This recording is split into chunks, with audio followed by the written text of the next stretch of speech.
All right, folks, you are back in with Jake and Brando. That's the show name. That I'm just calling it that. It's just Jake and Brando. You know, I heard not Marlon Brando, but I heard a million times how people just loved our show. My father immediately was like, that was awesome. Like, I watched the entire thing. And then just all sorts of people in the comment section last time, we linked up. And I think we do a great job, but you and I both are those people we can keep talking and talking and talking because we love the sport.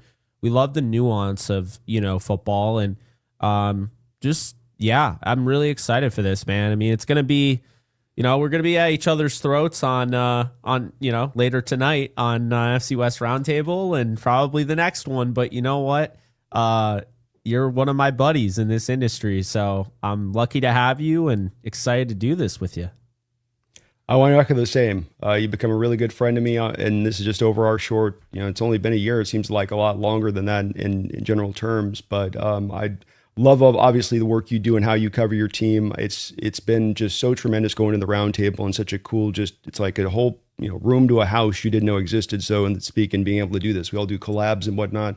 To come in with you guys like brothers in there and to have the chemistry we do and to be able to, come in and you're willing to, go along with me. I pull Jesse along. He'll get 2 hours in and you go, okay, here. Okay. He's doing his little UFC tap out, but you'll go with me step for step. And that, like you say, is because we both really do love this sport. And it is because not just we love the sport, it's really fun, because there's so many things to unpack within the sport as you get to the depth of it. Yeah, we love our teams and we're going to both, like you say, be each other as far as the talk and the trash here and there. But it is also just the appreciation of this because there's so many things to think about in this sport, especially like this particular matchup. And it never stops capturing my imagination. I just think that these two teams, I don't think the NFL could have drawn a better matchup in any scenario in the postseason. We've been talking about this. We've been teasing this. You and I were ahead of the 8 ball. I'm just going to say it right now. You and I had the Rams 1 and 2. You probably had the Hawks ahead of the Rams. I had the Rams ahead of the Hawks, but we've had them 1 and 2 since probably the middle of the season. I mean, I would say that Tampa game didn't move me 1 millimeter because I still felt like Seattle, who didn't have even worry, they were not 100%, and they still almost won that game. And that was probably the best Tampa had been all season long. So yeah, I mean, I felt like, for the most part, and before the season started, they were 6,000 odds to win the Super Bowl, which was so stupid to me. So were the Patriots, by the way. And Denver and the Rams, by the way, 2,200. I hope we can stop looking at those futures and just start realizing these people have no idea what they're talking about. I mean, Seattle, what was it? Was it 7 wins? That was 7.5. Insane. Yeah. I told you initially had the 49ers, and then I switched it right before our show. I was like, you know what? I have a really good feeling about Seattle. I gave them 11 wins. I had them making the playoffs. And here we are. Rams, Seahawks. Seahawks won the NFC West. I mean, the Rams have 1 more point or 1 more yard. I think 1 more point. It's something like that. It's very, margin for error is so slim. 21-19, 38-37. It's been that type of year. But, I mean, this has been the case with Sean McVey versus Mike Macdonald. I mean, going back to the Ravens, you have that overtime game in 2023, and you could see it. I mean, 3 of the 4 matchups that Matthew Stafford and Sean McVey and the Rams have had against Mike Macdonald, they're 2-2. They're 2-1 against Seattle. 3 of the 4 have gone to overtime. I found that to be crazy. That is insane, especially because 2 of those 3 actually were high-scoring games in the 30s for both teams. What are the odds of that for a defensive-minded coach and everything? So I'm excited to talk about it. Let's get into, kind of the history of these two teams. I mean, Seattle leads the all-time series 29-28. Rams can knot it up this Sunday. Seattle can take a commanding 2-win lead because you never know how things are going to go. I mean, that's hard to come back from, right? You need to sweep them next year to tie it up. But Sean McVay, 12-7 all time against Seattle, 6-4 on the road in Seattle. Mike Macdonald's 2-2 against the Rams as head coach. Stafford 6-1 against Seattle as a Ram. The Rams have only scored 23.8 points per game against Seattle under Stafford. But the Seahawks are 0-2 in the playoffs versus the Rams. Seahawks have also never lost in the NFC Championship game. There's a lot of things like something has to give. So I give you the floor. Yeah, well, I think you capture it well in that when you come down to this, as the last two matchups have foretold, this is probably going to be one that's going to come down to the wire. It may be one of those like team who's got the ball last or something like that. Could be the situation at play here when you do look at everything across the board. There's going to be a lot of individual items for us to look at advantage-wise, but I think in looking at that, seeing how this has played out, seeing how it's played out recently, I think in general terms, it's pretty safe territory to say that it's probably the likely way that this goes within this game. I think as well, you've got to kind of take like the knife or the hatchet, I would say, down and cut a firm slice between what's occurred prior to Carroll and what's occurred post Carroll. And while it's not to take away from the achievement of Stafford coming in and beating us in the playoffs or beating us as well as he has throughout, it's just a whole different animal with this defense that you're playing and a whole different animal with a Mike McDonald all the way down the line, even how he executes his offense, quite frankly. So I think that you look and you see how it's gone this tight, this soon, see both teams in relatively pretty good health shape. In fact, fantastic health shape with, and you go, yeah, they're very even teams. Like you said, we've looked at this from back halfway in the year and said this is really emerging in this way. And not just to say it's the two best teams of the NFC. It's as I believe it. This is the true Super Bowl this week. It's not coming next week. It's now. Whatever team wins this game is going to dog walk whoever they face in the Super Bowl. I'm going to be pretty firm on that. And I like the plucky upstart Patriots, but we're going to look back at this season if they get in the Super Bowl, which looks likely with Jared Stidham, that you come out and you go, they had a really easy schedule. And then they had a really easy conference championship game to get the Super Bowl. And then those teams had to play in the toughest division in football, including having to beat one another in a trilogy matchup into the conference championship. One of these is not like the other, Jake, in my opinion. Yeah. It's funny you say that. I've actually used this argument when I'm covering the Yankees and why I kind of feel like, if they don't beat the Dodgers that year, that was the easiest time to beat the Dodgers. They were probably, as weak as they're going to be now. And it was like a weaker MLB. And I know you're also an MLB fan and you could agree that year the Yankees didn't face anybody that was big. And the reason I bring it up is because that's how sports is. It's cycles. I mean, sometimes you have years where it's like, oh, you got the juggernaut, like the Pittsburgh Steelers are 15-1, the Patriots are 14-2, and then somewhere in there you have the Chargers who are 12-win team that year or whatever, and it's like it's not always the same. It's just not, and so you get some historic year from the NFC West.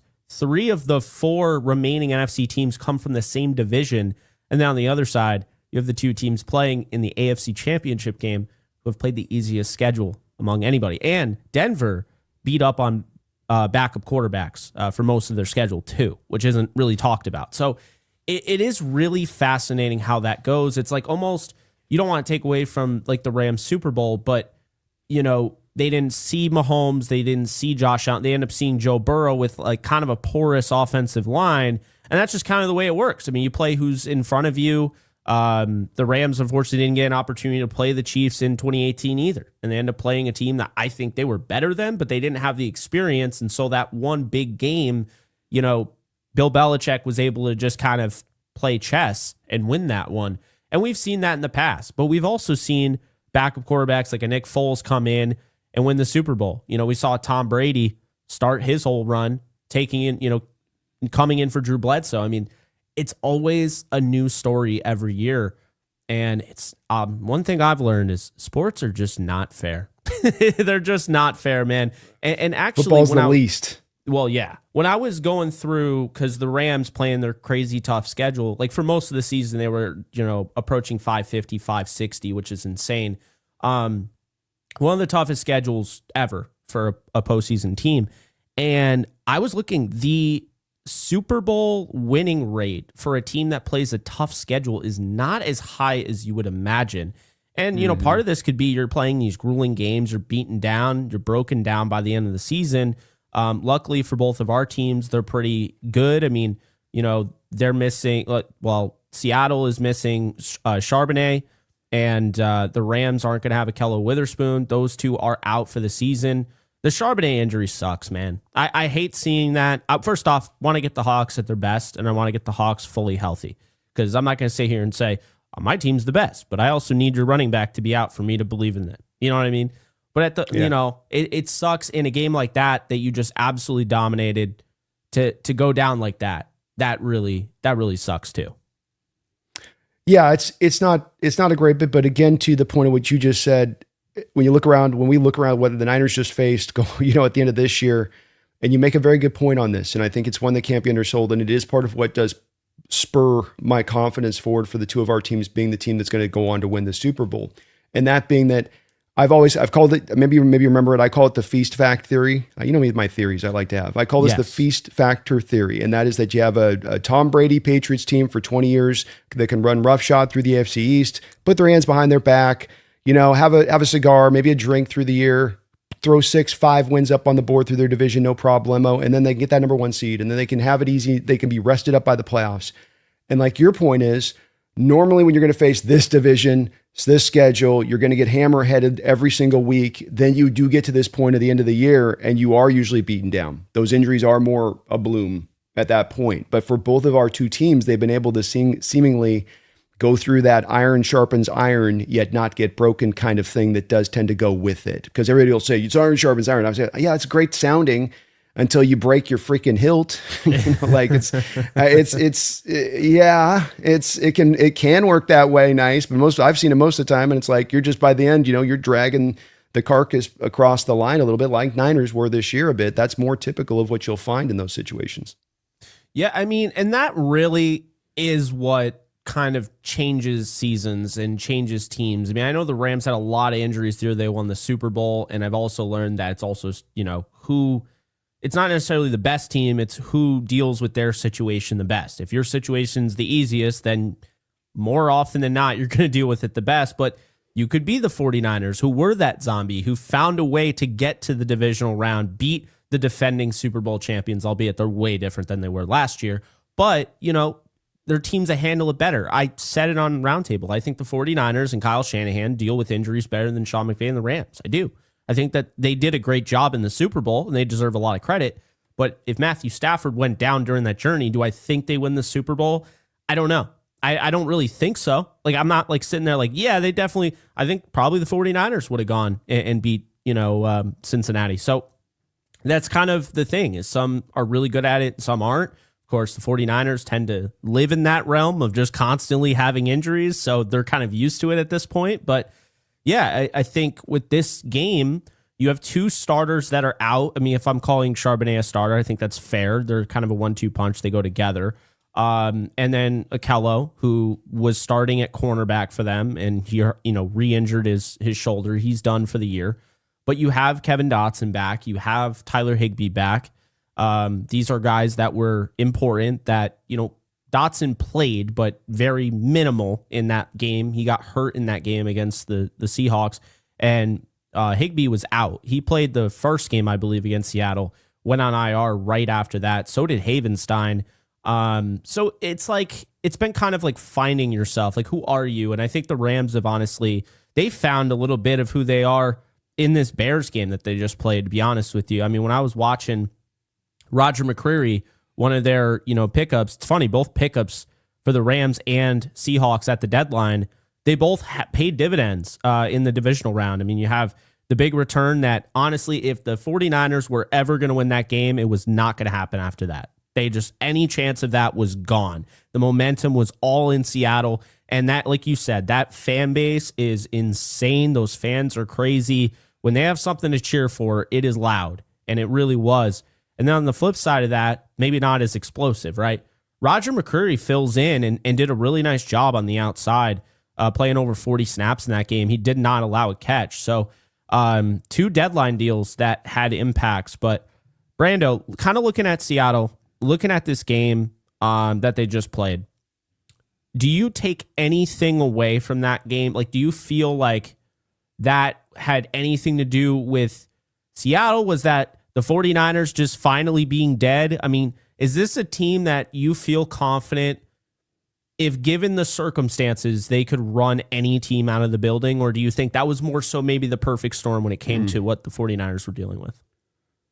I do think, and I'm going to say this with, like, we're both going to have confidence coming in this game, but I'll try to build my case throughout the show today on this. I do think It's not that I think this is going to be a close game between us, but if this game was a game we were able to run away, not to the degree of this 49er game by any respect, but just a runaway kind of game, I could see it for a few different reasons. And partly because this team has continued, and I've been consistent in saying this on the roundtable to you every week, they keep getting better and you can tangibly feel it. And I've tried, and I probably haven't done as good a job of articulating these reasons as you feel them go along. It's just small things, from the commitment to the run, Sam cleaning up the turnover problem, your defense just continually getting better as it gets healthier. You're able to run all of your starters out there.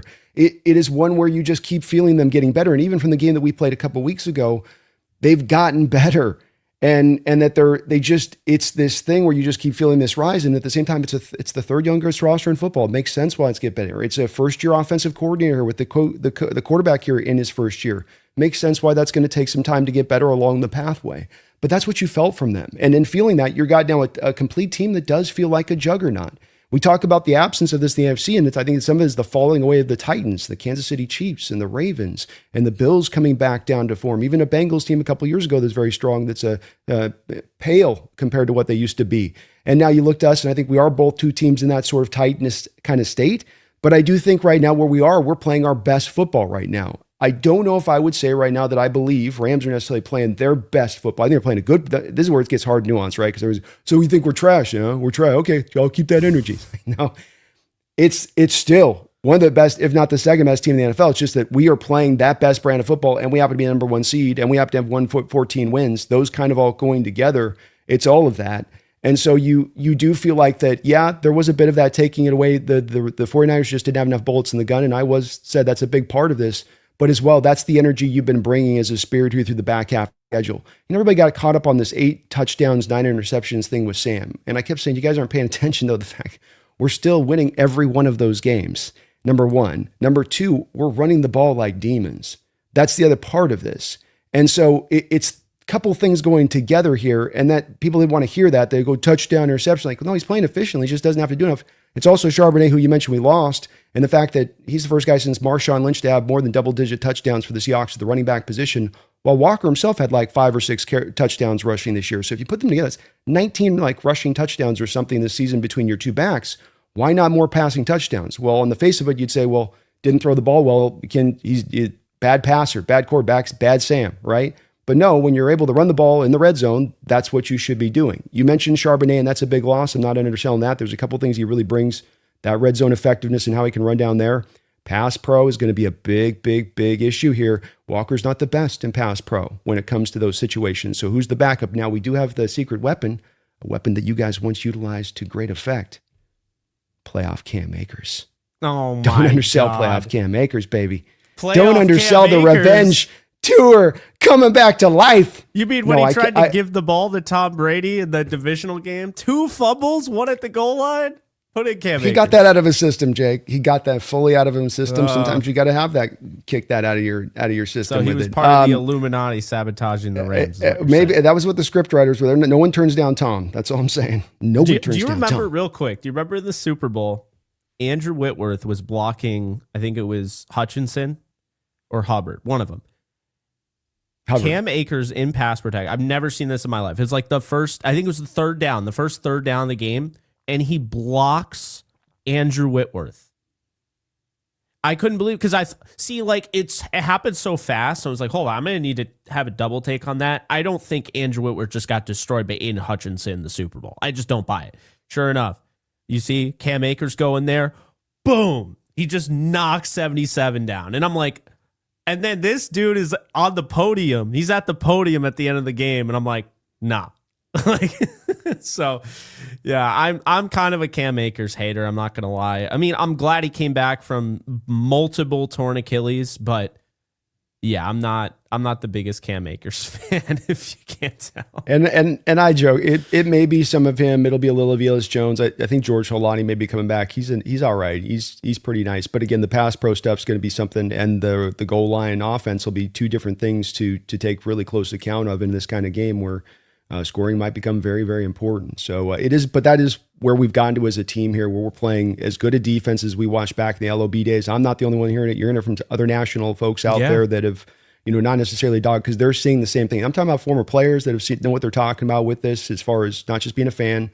And I think it's true because what you're seeing from them is just not only a defense that's dominant across the board in every way, but you can feel it in how they're playing on the field. That's that part I get to where it's like, this ain't the defense that the Rams hung 37 up on. Big reason for that coming in, of course, we lost 3 corners in that game. Number one, doesn't get talked a lot about. Number two, the short week. And playing on short week, divisional foe, the Rams run into this year, where it's a weird game and weird stuff happens. And we were there for one of them. I was that. Well, that's my inference here a little bit. Yeah. And that was Mike McDonald runs a very hyper complex attack. You have the old Coach Carroll attack, which was hyper simplified, which meant we're running a lot of cover 3, a lot of off coverage, a little bit of press, maybe mix in a little bit of cover 6. We're going to run a front 4. We're not going to blitz. It was very simplified. This defense is the opposite of that. It molds itself to the opponent every week and how it wants to run. That's the beauty of the scheme itself. But within that, there's a high amount of complexity to get that play sheet refined, especially when you're going to take a guy like Stafford on, that you've got to get things down to a pretty nth degree to hope you're going to have a chance to slow that guy down. And so when I look at that Thursday night game, and the players reference this, so this is not me just pulling this out of my wazoo, by the way. This is literally from the player's mouth when they're being asked about it by the presser. We couldn't get some of the details down. Some slight miscommunications there in the backfield. Then you're losing those 3 cornerbacks. And look, we lose 3 cornerbacks in this game. You guys are probably going to win that game, or at least put 37 probably up on us again. No, I don't think any team right now at this time in the playoffs is built to lose 3 corners and be like, next man up. I don't think it works that way with that. So there was a reason even for a little bit of that, why there was a blow kind of in that one that I'm not expecting. Not that I don't think you guys will find some points here and there, but just that, and not, again, we're not going to do to you guys what we did to the Niners, but a long way around the bush here to tell you, I really think this team's playing great football. And I think they can take anybody to church here. It's funny because I actually, as close as I think this game is going to be, I actually see a pathway for both teams to kind of run away with it. And when I say run away, win by 10 points, not necessarily like 41-6. But first off, the Rams have already done that in a game where they were up 16. But I think we'll start with the Seahawks side. I tend to agree with a lot of what you said. I think the Rams special teams, which is vastly improved, and it had to improve. They wouldn't have beaten the Bears if they didn't lose those games. And honestly, I've gone on record lately. I think the biggest loss of the year was the Seahawks loss. I said it after it happened. I was like, I just think they're going to bounce back. They're going to be fine. That took a bigger toll on them than I expected. Like, they weren't entirely all there against the Falcons. And that's why I think Sean McVey made the really smart decision to be like, you know what? We might lose some guys. We might get an injury that hurts in the postseason, but we need to make sure we get our football on track against the Arizona Cardinals. And the first half was not great, but the second half, you saw them kind of play with a sense of urgency, and they finished that game off strong, 37-20. And people are like, oh, it's the Cardinals. Well, now it prepares you. So I think that Carolina game, they got off to a hot start, just like they did the first time against Carolina, and then the same mistakes kind of happened, right? But they found a way this time to win. Like, it was almost the exact same game, except they found a way to score the touchdown instead of the fumble. And what I found in that game is that felt like a recalibration almost for the defense, for this team in general. Like, okay, that Seattle game's done. We can't control that. They're already the 1 seed. We just took care of business on the road. Now we're going to have to go do it again. And Chicago is that team. I don't know how many teams go into Chicago, do what the Rams did, leading the game, getting the 4th down stop at the goal line, and then punting the football back. Caleb Williams on a 4th and 4, he rolls out 40 yards, throws that bomb, that prayer. I don't know how many teams go into overtime 3 and out and find a way to win that game. I think maybe 2. And it's the 2 teams that are playing. I really don't feel confident many teams would have overcome that. I felt like I called it a tsunami of momentum. And this is a momentum-based game. And that, to me, was a sign. I know Bill Plaschke even said it. He's like, that, to me, right there, shows me the Rams are going to win the Super Bowl. To come back and find a way to win there, that was big. But being that, be that as it may, right? This is more so the reasons why I think the Rams could, whatever. But sticking with Seattle and why I think I could see them, if they did, I could see them run away with it. The special teams, as great as it was in that game, has been a problem. There is a guy that is a lightning rod. I mean, and we all knew it on the round table. We all knew it. We all knew Rashid Shaheed was a huge move when it happened. I wanted him in LA. Jesse wanted him with the 49ers. We all knew what he brought to the table. And he still isn't really being utilized in the passing game the way he could be. But in the special teams area, he's the most dynamic returner in the game. And so he's like your Percy Harvin. You get that touchdown against the Broncos, it kind of changes the game right away, kind of flips it on its head. That just kind of buried him, because then that was in the second half, right? In the Super Bowl. They came out and the Broncos are already not feeling great. And okay, let's get a stop and we can get back. No, they're dead after that. The game's over. He just completely ended the game. That, to me, what we just saw against the 49ers, they won the game on the first play of the game. If he were to come out and do that against the Rams, I believe the Rams could stay in it. I believe they might be able to come back and make it a game, but I think that momentum would crush the Rams. I really do. And it would be really hard and almost insurmountable right away to be able to come back. So that is one way I could see them kind of running away. Another way I could see them is because if Sam Darnold is able to take care of the football and they're able to run the football, I've told you, there's just not a lot that I have concerns with Seattle. It's really the turnovers. If they're not turning the ball over, they're going to be a tough out. Third, Stafford has thrown one interception against Mike McDonald in 4 games. He's thrown 10 touchdowns. He's thrown almost 1,200 yards. He's been really, really good. But it almost, that interception, kind of do, right? Didn't throw an interception, week 11, didn't throw an interception week 16. He could throw a pick, and then, of course, the interceptions, and this is why, he's the MVP, is because when Stafford's not playing his best football, the Rams just don't win those games. Like, they found a way to win against the Bears, and they found a way to win against the Panthers, but they normally don't win those games. So those are some ways, really it's special teams. It's Matthew Stafford playing good football. It's also the run game. Kyron Williams has been outstanding taking care of the football. But if there's a fumble, it's really turnovers, it's special teams, and then I think the secondary. I think they played very well against the Bears. A lot of weapons there. But if they can't stop JSN, like if he has one of those games that he had in that overtime game, I don't know if this team can handle him going for 200 yards. I know Seattle found a way to win despite Puka Nacua going for 220. I don't know if they could. On the flip side of this, going to the Rams and why I think they could. While Seattle has, been really dominant, they also haven't lately really been in any sort of battle-tested mode like the Rams have pretty much 4 out of the last 6 games they've been in.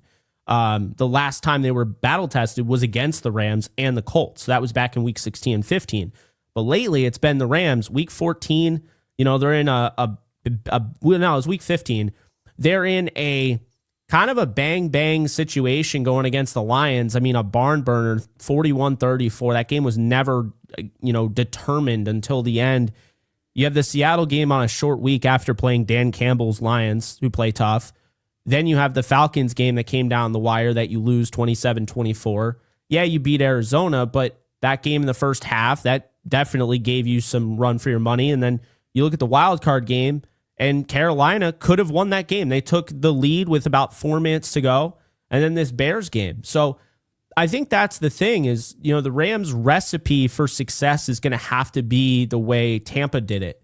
And I said it when it happened. Tampa was the 5 seed in 2020 with Bruce Arians, Tom Brady, and they found a way to go on the road. They beat Washington, who people were like, they shouldn't be in here. Very similar to the Panthers. They won a close game against Washington. Then they did it a little differently. They played the 2 seed. That was the divisional team that they couldn't get over the hump at all. At least the Rams do have a win over Seattle. They could not beat the Saints. They got blown out the last time they saw them.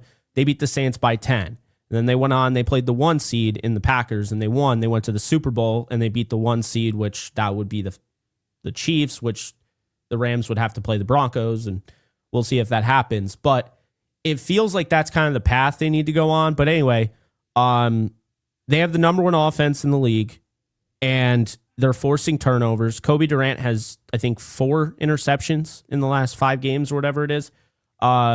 He's on a tear with that. They got Quentin Lake back, who they didn't have last time. They're stopping the run like they weren't before. And their special teams hasn't been an issue lately. So if those are the things, and you can force some turnovers on Sam Darnold, your special teams isn't where it was week 11. And then you have the offense, and then you have just the way your defense is playing, rushing the passer and everything. I think there are ways for both teams, kind of a long-winded thing there, Brandon, but there's a way for both teams, I think, to kind of run away with it and win by, I'd say, like I said, 10 is probably the thing I would say. Yeah, I mean, I think there's definitely a path here to it. I think when it does come down, both these teams, if I'm not mistaken, have had their losses have come by a collective yada yada points, right? Like we're 9 points in our 3 losses this year. So it's like, are we going to lose by 10 when collectively the 3 losses themselves add up to 9 points? Probably not. And I would say probably the same with you. And this is where we come back around to it. It's probably going to be a close game. Probably going to be the overtime. thing with the turn. Yeah, exactly. Probably going to overtime. There's a good point in there in what you made about how many close games you guys have been and what that, does create as far as, understanding those games, a little bit of what it takes. I'd offer too, though. It's like you just played the Bears and that's how they live this year though, too. And that's what they would have said about the Bears coming to that game with Caleb is don't get in a fourth quarter comeback situation because he's learned how to win those situations. So if it's like, well, if that does add up, didn't prove out there. He seemed to get, lesser in that moment than bigger in that moment, as everyone would like to tell you from what he'd done that year. But with that said, I think it's still a fair point that we haven't been in those kind of battles and matchups. I do think you're also correct in that this comes down a lot to me to turnovers. I think the 2 points in this game, it really comes down to me are who can run the ball better and who can, limit the turnovers. I don't know if I put a lot in. I think there's a little bit I put into this in that I saw the stat today since week 12, Stafford's, I think, number 1 in turnover-worthy play percentage. Now, I don't think turnover-worthy plays are great because they're a little bit like pressure numbers where it's arbitrary and you can see the numbers juiced one way or the other. But there was a couple of throws in that game. There's the Carolina game with a Puka play where Puka's got to make a great play down in coverage in order to knock the interception away. So there's been a couple of those in recent weeks. And in my opinion, I'd love to hear your thought on this. I got a couple questions for you with this actually deadline, but on this one, my opinion, these are being born not from Stafford, but being born from McVey. You see where I'm going to go with this? Yes, 100%. In that I go, Sean, I'm watching this game with Chicago and I'm watching both the effing teams in this game and I'm just shaking my head because I thought both teams fell prey to this, which is you look at these environments, you look at what's going on in this game, and again, it's a commonality with Rams, it seems like, where just you'll get away from that rushing attack when it's being damn consistent. You'll get away from Kyron Williams when it's being damn consistent. And you go, what are we doing here? And I've said, you get Stafford into 40 attempt territory. That's where you're going to get a couple of those turnover worthy plays. Keep him 30 and under and have it to where that balance and the play action's mixed in there nicely. He's going to play it super clean. And again, I know that there's some of these games, not interceptions per se, but just playing a clean brand of football, not having to put the ball in harm's way, not having to put where he's got to fit it. And a lot of times it's not him throwing it like errantly where he's like, we made a horrible read there, Stafford, what do you think? No, it's always usually coming from then he's trying to force it into a super tight window where there's just not necessarily a lot of separation on the play. And there's a potential for a guy to make a play on the ball if he makes a good one. And that's where you don't have to do that if you run the ball well. But do you see it that same way? Yeah. I think right now, Sean McVey is a big reason why. And if he ever kind of figures this out, he's going to be unstoppable. He truly is. Like, I really don't think anybody has a chance to stop Sean McVay when he figures this out. I think, if he figures it out, I'm not going to act like he is going to. But even when the run's working, Sean McVay, and I can already tell, like, I've never met the guy personally, but I already know what he's thinking. He's thinking, I just hit 4 runs in a row, and I ran for 40 yards. I'm going to catch him off guard by throwing here. No. Just stick with what works until it doesn't. And then you can see that's the issue he has. And then he gets too cute, like running the football in the short yardage situation. We were at the game week 5 against the San Francisco 49ers. That play call on 4th down was atrocious. It's also the exact same play call he ran on 4th down against the Eagles that cost him in week 3. So 2 weeks later, and he's running the same run. And that's just, yeah, those are the things that you can't have. And I totally agree with you. I think he's put Stafford in harm's way, mainly because of this. I don't care how good your offensive line is. Even the Bears, even the 49ers, maybe not the 49ers, but even the Bears, we saw the Patriots getting pressure on CJ Stroud. It's late in the season. It's all about effort at this point. All of this technique and stuff be damned. Offensive linemen are starting to fall off because it's late in the season. You and I are exhausted just covering the team. So imagine going out there and playing football, right? Playing in the 20th game of the year. offensive lines, even the best in the league, are going to give up pressures. So when you have these long 5 to 7 step dropbacks, you have these long developing plays, it's going to put a lot of strain on a quarterback. And especially when you're talking about a team that, like, you look at Dennis Allen. Sean McVay's 6-2 or 7-2 against Dennis Allen, but it didn't look like that, on Sunday. I mean, Dennis Allen did one thing that I disagreed with. I saw a little bit of your live stream. Great job, by the way. Totally agreed with you on this. Man, thank you. The casino blitz. Oh, dude. Leaving Puka Nacua just wide open. Like, you're not guarding the most important player. Bro. I literally wanted to punch Dennis Allen in the face. When Puka, they showed the back angle on it prior to the snap. You're going to know this play. I know you will. Puka goes in motion, and McVey just manipulates the shit out of the play. And they got the blitz here, and Stafford catches it. Okay, just bring him this way. Yep. Uncovered. Totally uncovered. Off motion.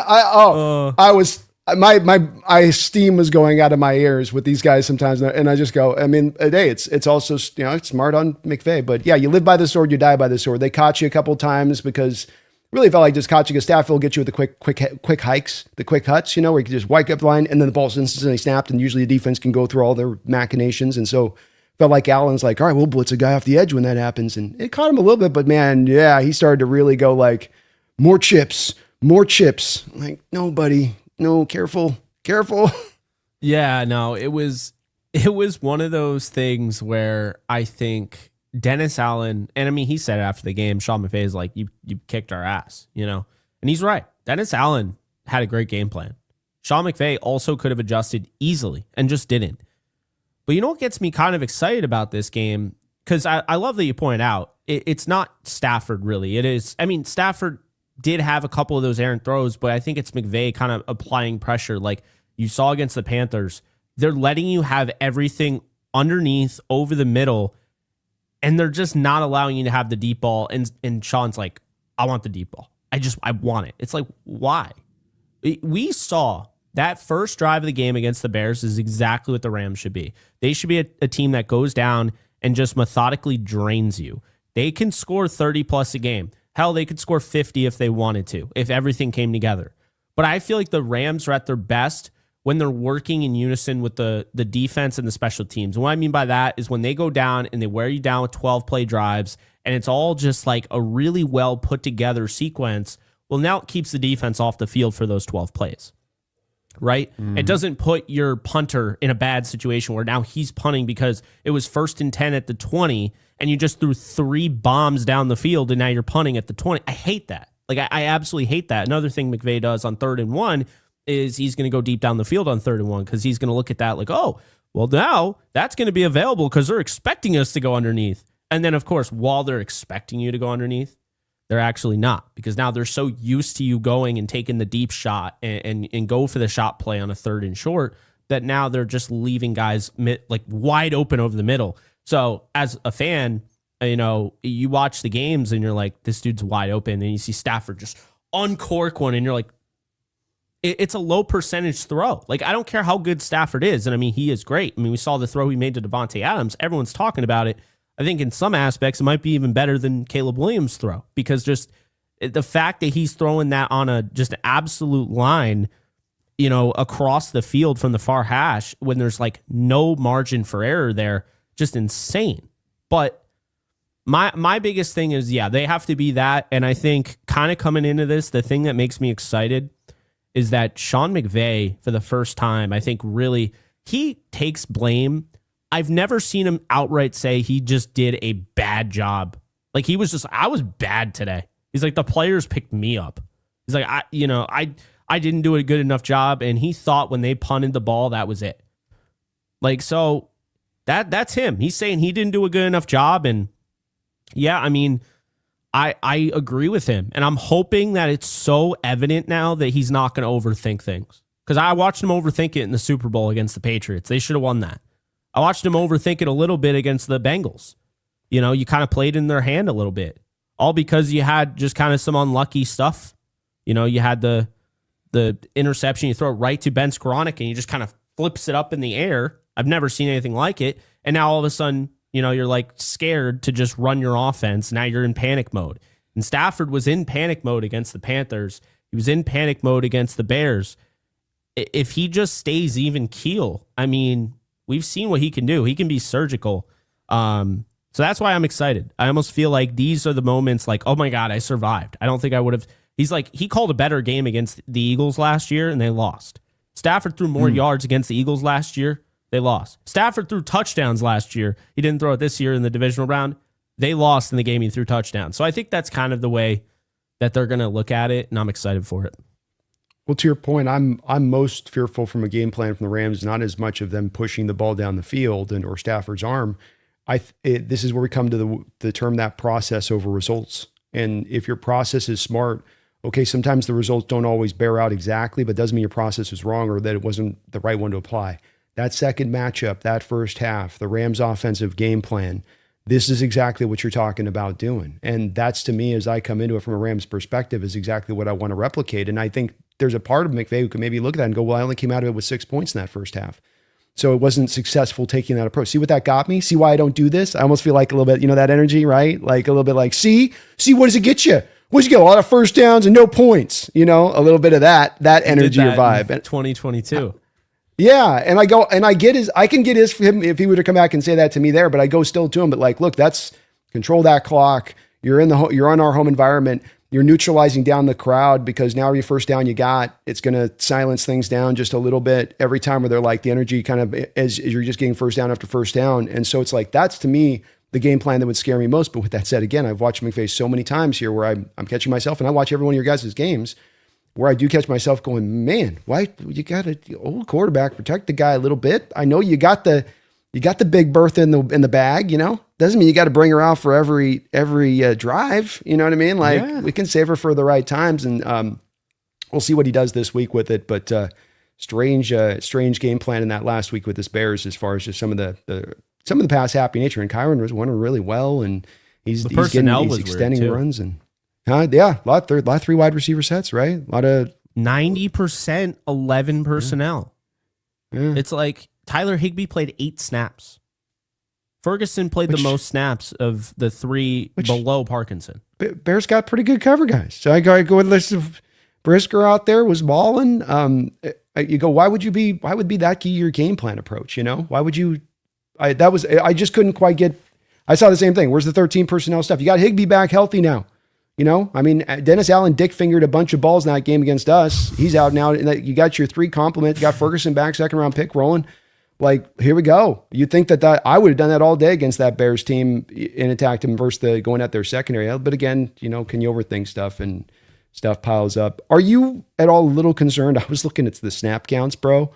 And I know you were mentioning just a few minutes ago about how you guys kind of had to play some of the starts at the end of the year to kind of recapture a bit of the spirit there, which is understandable. Mm-hmm. But also maybe within that, and especially these last 2 games, the Panthers and this week against the Bears, I'm looking at some of your defensive linemen and Landman rocking 71 snaps, and how much this may or may not be a factor in this game where you have a Hawks who basically could rest everybody in the third quarter of our game against the 49ers after also coming after a bye, after also being able to kind of ease our way through the last 49er game. Is there any concern on that with you on some of these guys being, a little bit maybe wore down after all these weeks? I do have some concern, but after listening to Bruce Arians, I kind of felt a little bit different because he was saying he was on Pat McAfee, and I thought he had an interesting point. He was saying, we went through being that kind of, road team. And he's like, once you win that first game and then you win that second game, he's like, you're just kind of, you're in the zone. You're not really feeling it. It's just all the noise is just tuned out. And I get that. Like, I understand what he's saying. I do think that there is an advantage to the fact they played on a Saturday, but at the same time, the Rams playing now back on their schedule. They're playing on Sundays. And I just think, honestly, there are quite a few guys, not a ton of them remaining from the Super Bowl team, but there are quite a few guys, in this organization that have been there, done that, and they kind of know what it takes. And, I just think that factor, but I don't for a second think that would be why they lost, because I think the Rams just tend to just deal with things and they handle them. I mean, they were getting so much scrutiny for not going and practicing in Chicago. So much. Like you wouldn't believe. Oh, they're practicing in sunny LA. And then they came out, they're going to arrive Sunday night or Saturday night. And people were like, what? Saturday night? You mean they're not even going to be in Chicago for 24 hours and play a football game in that weather? They won, didn't they? You know, they did the same thing. They weren't even in 24 hours in London. And they beat the piss out of the Jaguars. So much so, it probably knocked the Jaguars back on track. Like the Jaguars after that game, like you could tell, like Liam Cohen, like had a really humbling moment. His first like welcome to the NFL moment. And I think it really put them back on the right track. But yeah, I mean, they do things their own way. And people forget, it wasn't that long ago. It was literally last year. This team was dealing with a wildfire epidemic issue in California. They had to play their home game that they were supposed to have at SoFi at University of Phoenix Stadium in, Phoenix, Arizona. And then they had to go cross country on the road and play the Eagles, and they had them. I mean, they were 13 yards away from beating the team that went on to win the NFC Championship and then the Super Bowl. So I trust the way that they go about things, and they've kind of always gone through that adversity. I mean, you go back to the Super Bowl season, they have that crazy COVID, outbreak or whatever, and they played on a Tuesday night against the Cardinals.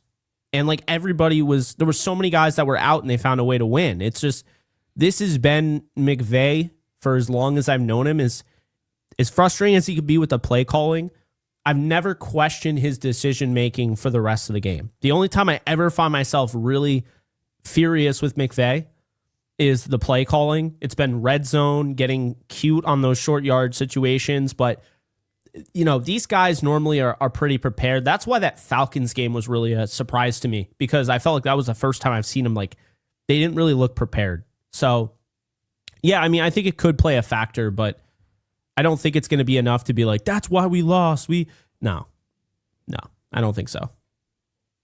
Yeah, I think you guys are going to be ready to go. And I mean, you certainly probably me a little, but the adrenaline will kick in. This is conference championship too. It's a stake. Everybody's just laying it on the line in these kind of games. Historically speaking, makes them all the funner to watch because you just can feel that spirit and energy from these players. It's not just a regular season game. It definitely does, get amped up. I think turnovers are going to be a big important key here, of course, to this game, like we've talked about, which team can play safe. I think that's another part, just to touch on this last thing kind of you spoke to about the turnovers and, with Salmon intercepting them. This is the part with the offense, I think, that's going to be interesting to see if Seattle can stay with on this Rams team in this game, being that I think in the first matchup, Seattle got voluntarily a little too away from the run. Kubiak's got a little bit of that, McVey and him as well, and that he can have a bit of that tendency and, hey, it's working. I got to do something else. I certainly now have to. And it's like, no, just keep doing what you're doing. And losing Charbonnet is certainly from the 1-2 punch going to hurt a little bit, though I would say Walker's a guy to me that's kind of criminally underrated in the league a little bit.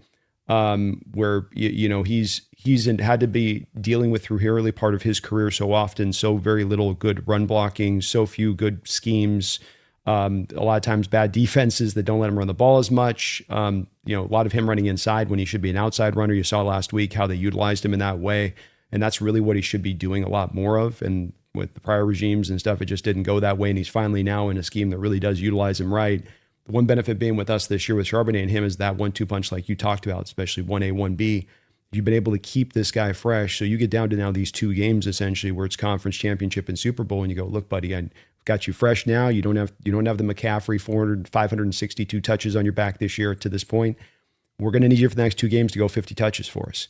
And I think he's going to be more than up to the task. It's that pass pro and the short yardage stuff. He's not as much of that back. How we answer on those two are really the two main worries there. But I think you're going to still run the ball well just because that commitment. And boy, they've gotten this outside zone scheme requires a lot of nuances to get it right. It's not a mull you kind of scheme. It's more of a get the angle right, hit this shoulder here, hit this at the same time as this guy's hitting this to create that hole and pathway and both land your strikes at this moment. Running back comes through there. It's a little bit more, and it takes some time to get that sort of rhythm down and right. And they've really started to understand that too on how they're blocking it to the edges and getting that. So it'll be I think both teams' big challenge. We're both going to probably come out, and it's NFL America is going to be expecting it's going to be a lot of, I think, running the ball and trying to just, play good defense and who can stop the run and force teams into those third and longs. And then once you get a team into the third and longs versus the third and 3, third and 2s, now we can get and run a little bit of flavor up at the fronts, run some of those twists and stunts and loops like you guys like to run, maybe a little bit of the fire of his own 5-man blitzes, but then try to then get that, force that interception at that time if you can, or a big play. Yeah. I think taking away Charbonnet from the game also makes it so now it's like the Rams, because when Charbonnet is in, I mean, I'm not the biggest fan of him, but I'm not ignorant to the fact to know what he means to Seattle and what he does in his role. I mean, you know me, I've always been a big K9 fan. I think he's outstanding. But if the Rams can kind of stay in that personnel now because they know they don't have to worry about Charbonnet because he's a lot bigger and, you know, he's going to break tackles and he's more of the, you know, like the ground and pound type of guy. I think, now you can prepare for that. And if they're just not able to run the football with K9, which I think K9's going to have a very similar game to what we saw from DeAndre Swift, which is like good enough to keep running the football, but it's not enough to kind of take the ball completely out of Sam Darnold's hands. And I think at that point, you could start and do some different creative things. And, we've seen it. I mean, I've complained about it. The Rams run stunts more than anybody in the league. But we saw like it definitely helps, kind of mix things up and puts a lot of pressure on the interior of the offensive line. The communication has to be there. And if it's not there, I mean, it can be really bad. And Caleb Williams, they still couldn't sack him, but that last play of the game, the last play of the regulation, like I know he completed the pass, but that was a stunt and they almost got there and they almost made that play. They forced him to run like 40 yards out. So I do think those are going to be big here. I think the biggest thing is if the Rams, to your point about the run game, if the Rams are able to run the football, and then on the flip side, if they're able to stop the run on the other side, then it's going to be a play action passing attack on the Rams side, and you're kind of neutralizing play action on the Seahawks side, and you're really forcing Sam Darnold to kind of drop back and throw. And can he do that? And I think it's possible. It's certainly. But this is the one where, he beat him in week 16 and he had a really good end to that game where he had to make plays and he quite literally threw the touchdown to, put them in position and then take the win with the 2-point conversion. But the playoffs is a different animal. And the last time he saw this team, albeit in a completely different venue, I mean, it was bad. So I think that there's a lot here. I mean, this is a beautiful storyline, I think. And I think this game is going to absolutely come down to the wire. I wouldn't be surprised. I wouldn't be shocked if the Rams won by 10 or the Seahawks won by 10. Because, there's just also kind of the over pursuit, the panic, when you're losing, maybe you try something. Same thing you were talking about, how Stafford has all those interceptions back when he was in Detroit because he's trying to bring them in a game where they're not really going to win. Like he's just, at this point, you're just in position, you're over pursuing, right?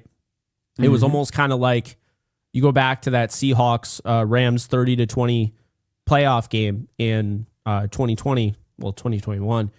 And I remember DK Metcalf was getting in Pete Carroll's face and was getting in Russell Wilson's face to get him the football. And it was one of those things like where I think they totally should have just ignored him. Like, I understand what he meant. Like, we're losing. I want to help. But they try to force it to him, and Darius Williams is kind of sitting there waiting for it, and he picks it off. And I felt like that was just you're pressing too much. And I understand that's maybe in a different context, but this is a game where you got to play your style of game on both sides. You can't be pressing. Don't let the team dictate how you're going to play. It's kind of like, with basketball, a team that likes to play on the run. If you're a team that likes to play in the half court, stay in the half court. Don't panic as soon as this team wants to get going and have this thing in transition. Play your style of game. The great thing about football is that you get your possession and everybody is, still until you hike the ball. Like, you got to play your style of game. You get a chance to take a breather. You literally get a timeout after every single play that's run. I understand it's not a true timeout, but you get a chance to go up to the huddle, talk to the guys, run the play, whatever. Not every sport you can do that. So that's really what I'm looking for. I'm looking for a team like, I think Seattle, if they could win by running the football with K9 minimizing the throws for Sam Darnold, keeping it maybe around 30, under 30, I think that would be ideal. And then just playing defense and finding a way to maybe get a turnover or two. They would sign up for that. I think for the Rams, I think they want to be a team that, I know Sean McVey wants to throw the football, but I think if he knew like the ideal way to beat the Seattle Seahawks is to play that 13 personnel, and I think you would want to run the football with Kyron. You would want to use Blake Corum if Kyron's run was established and, he's kind of wearing down the defense. You use him for the explosives. And I think you'd want to put a lot of pressure and, put a lot of pressure on Seattle, stop their run. If you could stop K9, force Sam Darnold into a situation where he has to throw the ball downfield, and then you try and play around with what Chris Shula can do. Maybe you generate some pressure, you force some turnovers, you force a turnover via a fumble. That, to me, is how I think the Rams would want to win it, ideally. So I think, like I said, we're talking about the Super Bowl here. Not to go to it, like obviously to go to it, but this is the two best teams. So whoever wins this, I agree with you. Stranger things have happened in the Super Bowl, though. I know the last time the Rams were very heavy favorites against the Patriots in the Super Bowl. We know what happened there. So wouldn't rule out anything. First time in there, but Belichick though, there ain't a Belichick on that other side that's gonna be able to do what Belichick did in that Super Bowl. And Vrabel's a smart mind; he'll cook something up defensively. Don't get me wrong there, but there just ain't the same kind of Tom Brady and Belichick combo. You ain't going up against that in this next round. You're going to go up against Jared Stidham or a second-year Drake May, and I just think I think you well broke that down. Come back to again too, these two teams defensively at the core run light boxes. They're two of the heavier teams in the sport of running the light boxes. They stay committed to it, and that it's as whether you like this or not from a fan base. I like it because it allows them to make them feel like they sometimes have those extra defensive players on the field because they can get away with stopping the run with less guys down there. But you have that light box, it naturally opens the door up to being able to run the ball. And both of these teams have heavier personnel. You guys do it with your 13 personnel. We kind of do it with a little bit of 22 personnel, 2 backs, 2 tight ends, a little bit of the look. I think in this game too, something that's come forward for us recently has been the old school Jake I formation looks. And these have been very interesting in this game coming up for your Rams, because your Rams do a lot of times, and what they did in the last game that stood out between our two teams, they went base in those situations where we were in the 2 tight end or with the 21 personnel. Versus we will just stay and we will live in that nickel. It's the Nick Emanwari factor. When you got him, he's basically a linebacker out there, so you can just afford to do it. You guys went a little more 3-4. So we go I formation. You guys will go into a 3-4 look. And what stood out to me about this, and you mentioned Shaheed earlier on this, is that what's gone on with Shaheed is that it's not that he isn't working as a pass catcher. There's been some games where he's worked as a pass catcher. It comes back to, again, your 23rd, 24th, 25th in attempts in the NFL, the whole NFL in front of the season. Half of your target shares then going to Jackson, Smith, and Jigba. So you got low amount of attempts from a volume standpoint, and then half of those attempts are carved out to go over here to this one wide receiver on almost a 2,000-yard pace for a season. So there's just not been enough food left over for guys like Cooper Kupp or for Shaheed. This is why Cooper Kupp comes up last week and leads us in catches and touchdowns or yards, and I say he's not washed. It's just that you don't need him. You haven't had the reliance. It's there though for Shaheed. So I'm going around the world on this, but we get in those I formation looks. The draw, when you guys go and base from teams, and this was with the Niners, is to start bringing that safety up old school style in the box, right? All of the old Cam Chancellor kind of safety comes up there as that extra linebacker. Now that safety over the top is going to want to lean over to JSN. Do you guys trust your corners? No more Keelio Witherspoon out there in one-on-one coverage with a Shaheed, as I saw the Niners try to tempt us to do this on. And I wonder in this game if we're going to maybe see this be the game you get the big play from Shaheed over the top where Sam recognizes he gets one-on-one in a game like this. Why not take a shot deep if you bring that guy down the box and he sees it? Because there's that penchant then for the combo. Safety goes here. The other safety will then start to kind of bracket on over into JSN. There's a good thing there that the Rams have gone up against 2 quarterbacks that love to sling it deep down the field, Bryce Young and Caleb Williams. And you could even go and point to the fact that Jacoby Brissett only likes to throw deep down the field. So, I guess they're kind of used to that. I mean, Kirk Cousins, we can all admit, he's just kind of checked down Charlie at this point in his career. But All three of those quarterbacks, the last three that they've seen, they like to throw it deep down the field. And I think it did prepare the Rams because I've said it all year. I think the pressure and honestly just the reputation of the Rams defensive front has gotten so much in the head of play callers that they're not even attempting those. So the Rams are like top 5 all year and fewest explosives allowed. I'm not sitting there seeing Darrelle Revis and Deion Sanders on the both sides. I mean, what's happening is that teams are literally not throwing deep down the field. They're not trying it because it's just they're like, we're not going to have enough time. Jared Verse is going to be in our face, Byron Young, and now you've played against two guys that are gamblers. I mean, Bryce Young likes to throw it deep down the field, and he's had a lot of success, especially against cover 2. He's fearless when it comes to that. And then Caleb Williams, who by and large is one of the most inaccurate quarterbacks in the league, if not the most inaccurate, but he can also make a hell of a throw. Every 3 bad throws, he can make the greatest throw you've ever seen. So it does help them and prepares them for that. But I totally see what you're saying, and that's kind of how I see it. I mean, I think to your point, you get them in base, and it kind of puts them in a tough spot because, yeah, you could absolutely get Shaheed going. You could even, maybe you get a pick play and Shaheed gets open, and it's one of those plays where, the Rams only have a single high safety and he's on the left side and Shaheed's on the right, and then Shaheed's gone because the single high safety's on the wrong side of the field. It's certainly possible. I can definitely see that. I could also see Sam overthrowing him or underthrowing him just as much as I could see Stafford doing the same thing.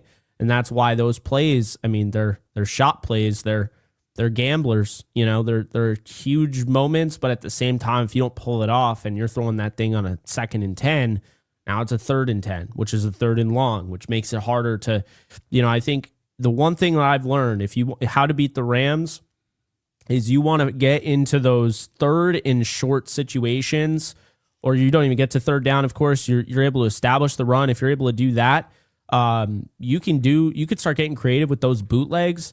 And the Rams, what they did, and I noticed this against the Bears, is they over pursued on one side. So the hat count was very much leaning towards the left tackle, and then they just decide, you know what, the right tackle. We've been running to the right all game. Let's just run it to the left. And the Rams had nobody over there, and it's like you had to expect that something like that was going to happen. They were talking about it on the broadcast the whole time.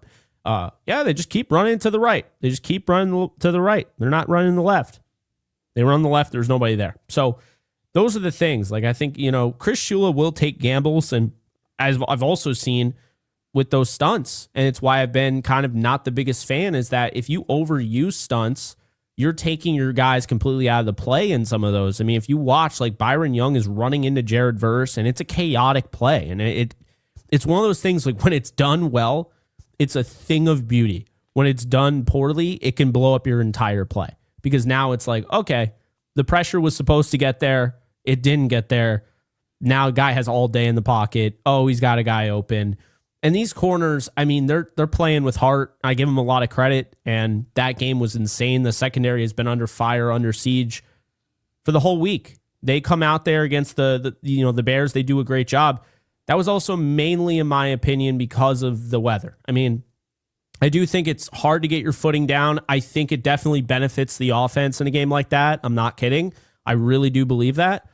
But it's just, I think it's one of those things where if you're expecting that secondary to show up this Sunday, maybe temper it a little bit, because those expectations are a little unfair, considering the facts. Caleb also is not as accurate as Sam Darnold is. Like, say what you will about Sam, and I know he's the butt of all these jokes and, the ghost thing, which I think is stupid.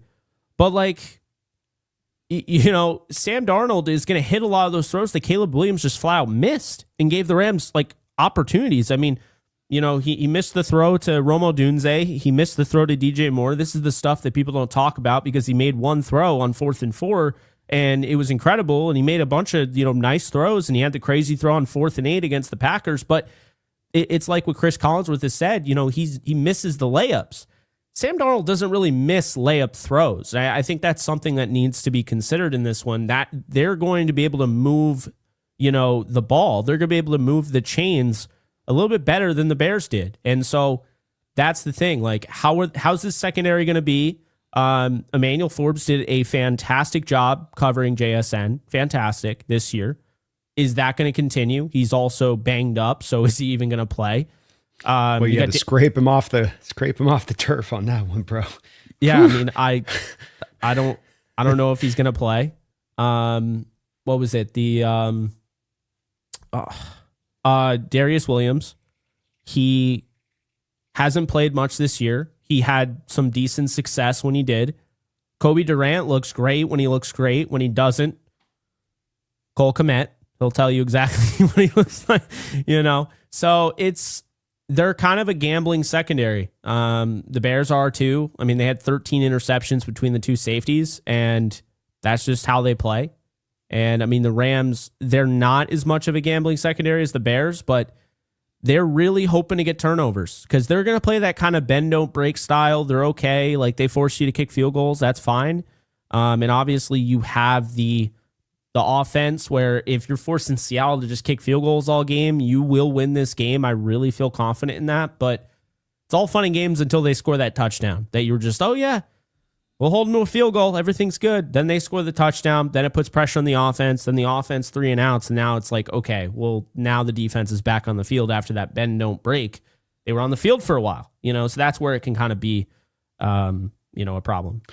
And that's why I lock onto it a little bit because of the fact that it's outside your guys' nature to sort of bring that safety up. I think part of the reason that you get your interceptions, for instance, a lot of what happened with the game there with Sam Darnold was not you guys running, casino blitzes or any kind of blitz at us. It was indeed you dropping those guys to coverage and squeezing down the passing zones. And now from a quarterback's perspective, I got a real tight throw to make into a lot of times within that. Versus I catch you in the one for where a moment of the game, your pants will be down and you're trying to come up to stop that run. And I got to bite you in that moment. I got to take that shot in the moment. You bring up good points about, okay, yeah, maybe in second down, third and long, but this is why Shaheed's in here. I get him one-on-one on the outside, and I know I got a safety on the far hash over there who can't get to the other side. And I've been watching the All-22 the past couple of weeks as they've started to bring more of the I formation back in there with Oots, and that this is you're seeing the safeties come up. Seahawks were pretty hyper stacked up this year in general, opponent by opponent, in the amount of stack boxes and blitzes. You guys turn that on a dime in a way, and a lot of teams try to take your model from that first Seahawks game and present it forward beyond there. There's a lot of times teams that try to apply kind of that same thing because the blitzes kind of slow down, stack boxes kind of slow down. But I'm expecting, again, you guys to go with light boxes like I make here. I mean, even if we get beyond maybe turnovers and who runs the ball better, it may be which defense can operate more heartily from within the light box in order to then better accommodate against the passing attack. Like maybe it is really those two factors because both defenses are so similar, and that we want to get this done with light guys up front. We don't want to have to put extra bodies down here. I think in certain terms, from the Rams' perspective, they'd like not even have to go into base like they've had to in the past matchup there in the 3-4 looks. I think that they've kind of transitioned into more of a base, but if you really asked Chula if he had his druthers, he'd like to just run the front 4 up there and stay in more of a nickel look. Yeah, I definitely agree with that. I think with Quentin Lake back, it really becomes an interesting thing here because, the last time the Rams played Seattle, Nate Landman plays 67 snaps. I don't know if he's going to play 67 in this game. I just don't, Also, Omar Spates was better in coverage. Much better. Omar Spates came through huge at the end of that game with the pass breakup on the 4th down, the goal line stand. But, you can throw on Landman. And I think people are starting to see, he's a really good player, and there are things he does very well, but he's always been kind of your run defender specialist, right? Like, that's why they got him. But if you're asking him to be kind of the all-around guy, he's not going to do that. And so... If only you guys had an all-around guy in-house at some point prior that it could do it all. I had 6 interceptions this year, for instance. I know you're talking about Ernest Jones. They were never going to pay him, though, because they were worried about the knee. That's the thing. You got to pay Landman instead for his lack of coverage ability.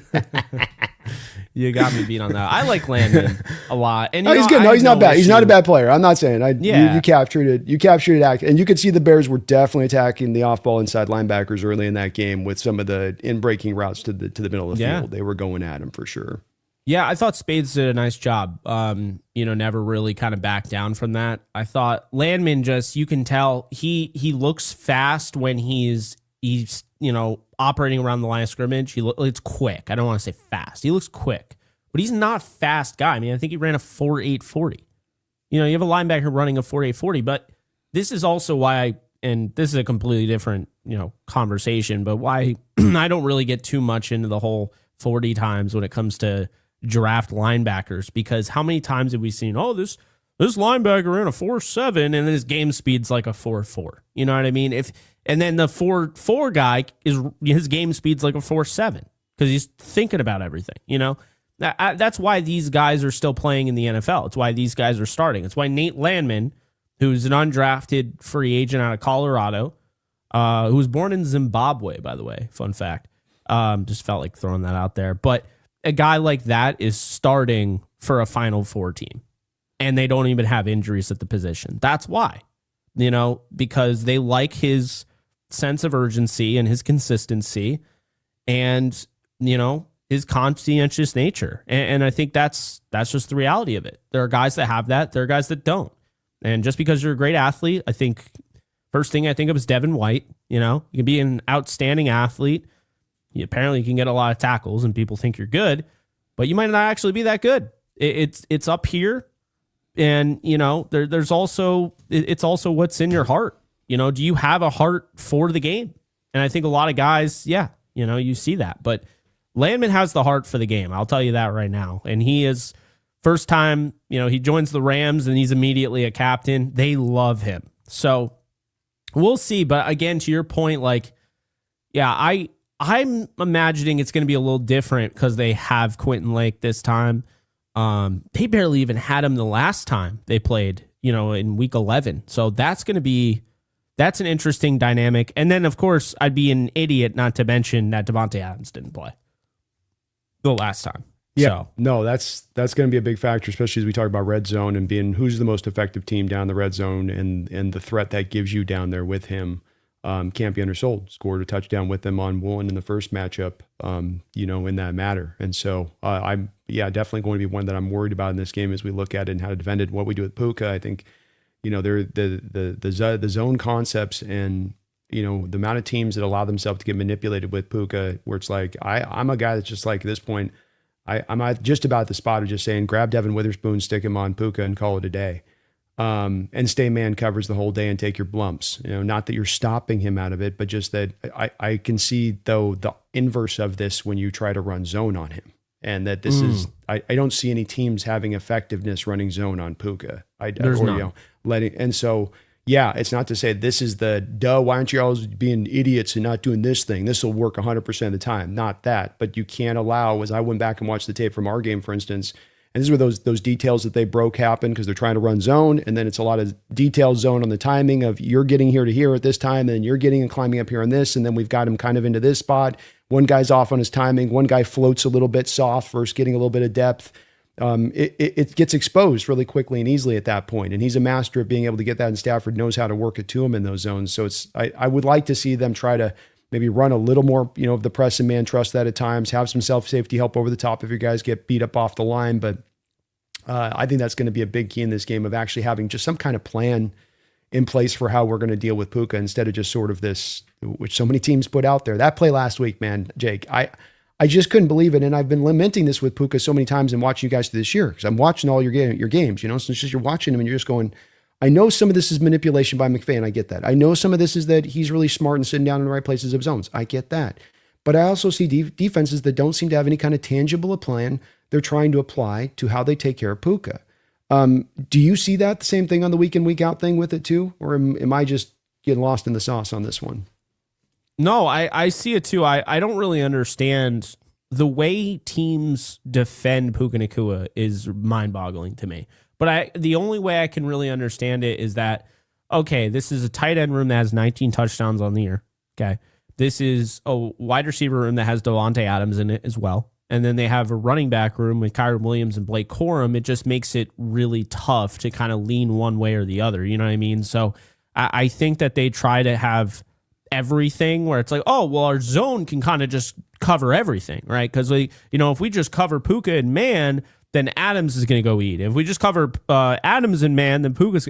To be honest with you, I would honestly, I would bracket Puka and I would just see what that can do. And then I would go from there.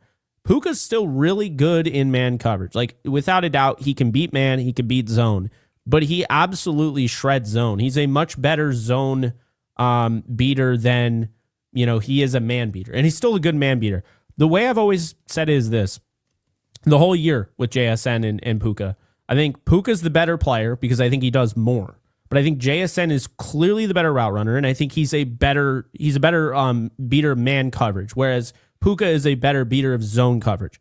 And so if you try to go one-on-one with, JSN, you better make sure you have guys that have foot speed to do it. You have to make sure that guys that can mirror in coverage to do it. With Puka, it's like there'll be plays where he doesn't even win the rep, and he just wins it off of pure, I'm just going to out-muscle you for the football. He didn't win his rep with the route running, and he's still a great route runner. There are people that, put their videos, their shorts on the internet. And that one dude's like, he can't beat man coverage. It's like, that's ridiculous. But I think it's just a bit, if you know the guy I'm talking about. But yeah, I think he's just, he knows what he's doing. You know what I mean? It's one of those guys that he knows what he's doing. I see it all the time now. So clearly he's doing something, the new Skip Bayless. But anyway, point being, Puka is still a great route runner. He's just not as good as JSN at that. And I think when you have Puka in man, the problem there is that, and this is why I say you got to bracket him potentially and see where that goes. Because if it's just like one-on-one, you better have a physical corner. And that's why you mentioned, Devin Witherspoon. You have to have a physical corner that can attack the catch point. Because a lot of these guys, they're holding the jersey. They're not really too worried about the catch point. Puka's going to eat you alive all day. He's still going to eat you alive if you attack the catch point. You have to find a guy that can try and make it hard on him because he's just unlike anybody that I've ever seen when it comes to contested catches. He just is. And what's so funny to me is you were saying how, why did they guard him like that? He's always open. This is why I was freaking out in the Panther game, because on third down, why are you attempting to try and throw a touchdown 3rd and 1 instead of just throwing the inside breaker to Puka Nacua? He's wide open every time. Puka's always wide open. So while you're sitting there complaining about him being wide open, why they cover him one way, I'm sitting there complaining why they're not throwing to him every single third down, because nobody has shown. It's like the same thing when we had to watch Tom Brady and the New England Patriots with Josh McDaniels, and you're sitting there saying, why is the in-breaking route always wide open? Did Tom Brady ever have that contested? He always had that just quick slant over the middle to Wes Welker, to Danny Amendola, to Gronkowski, to Troy Brown, to David Givens. It was always just there.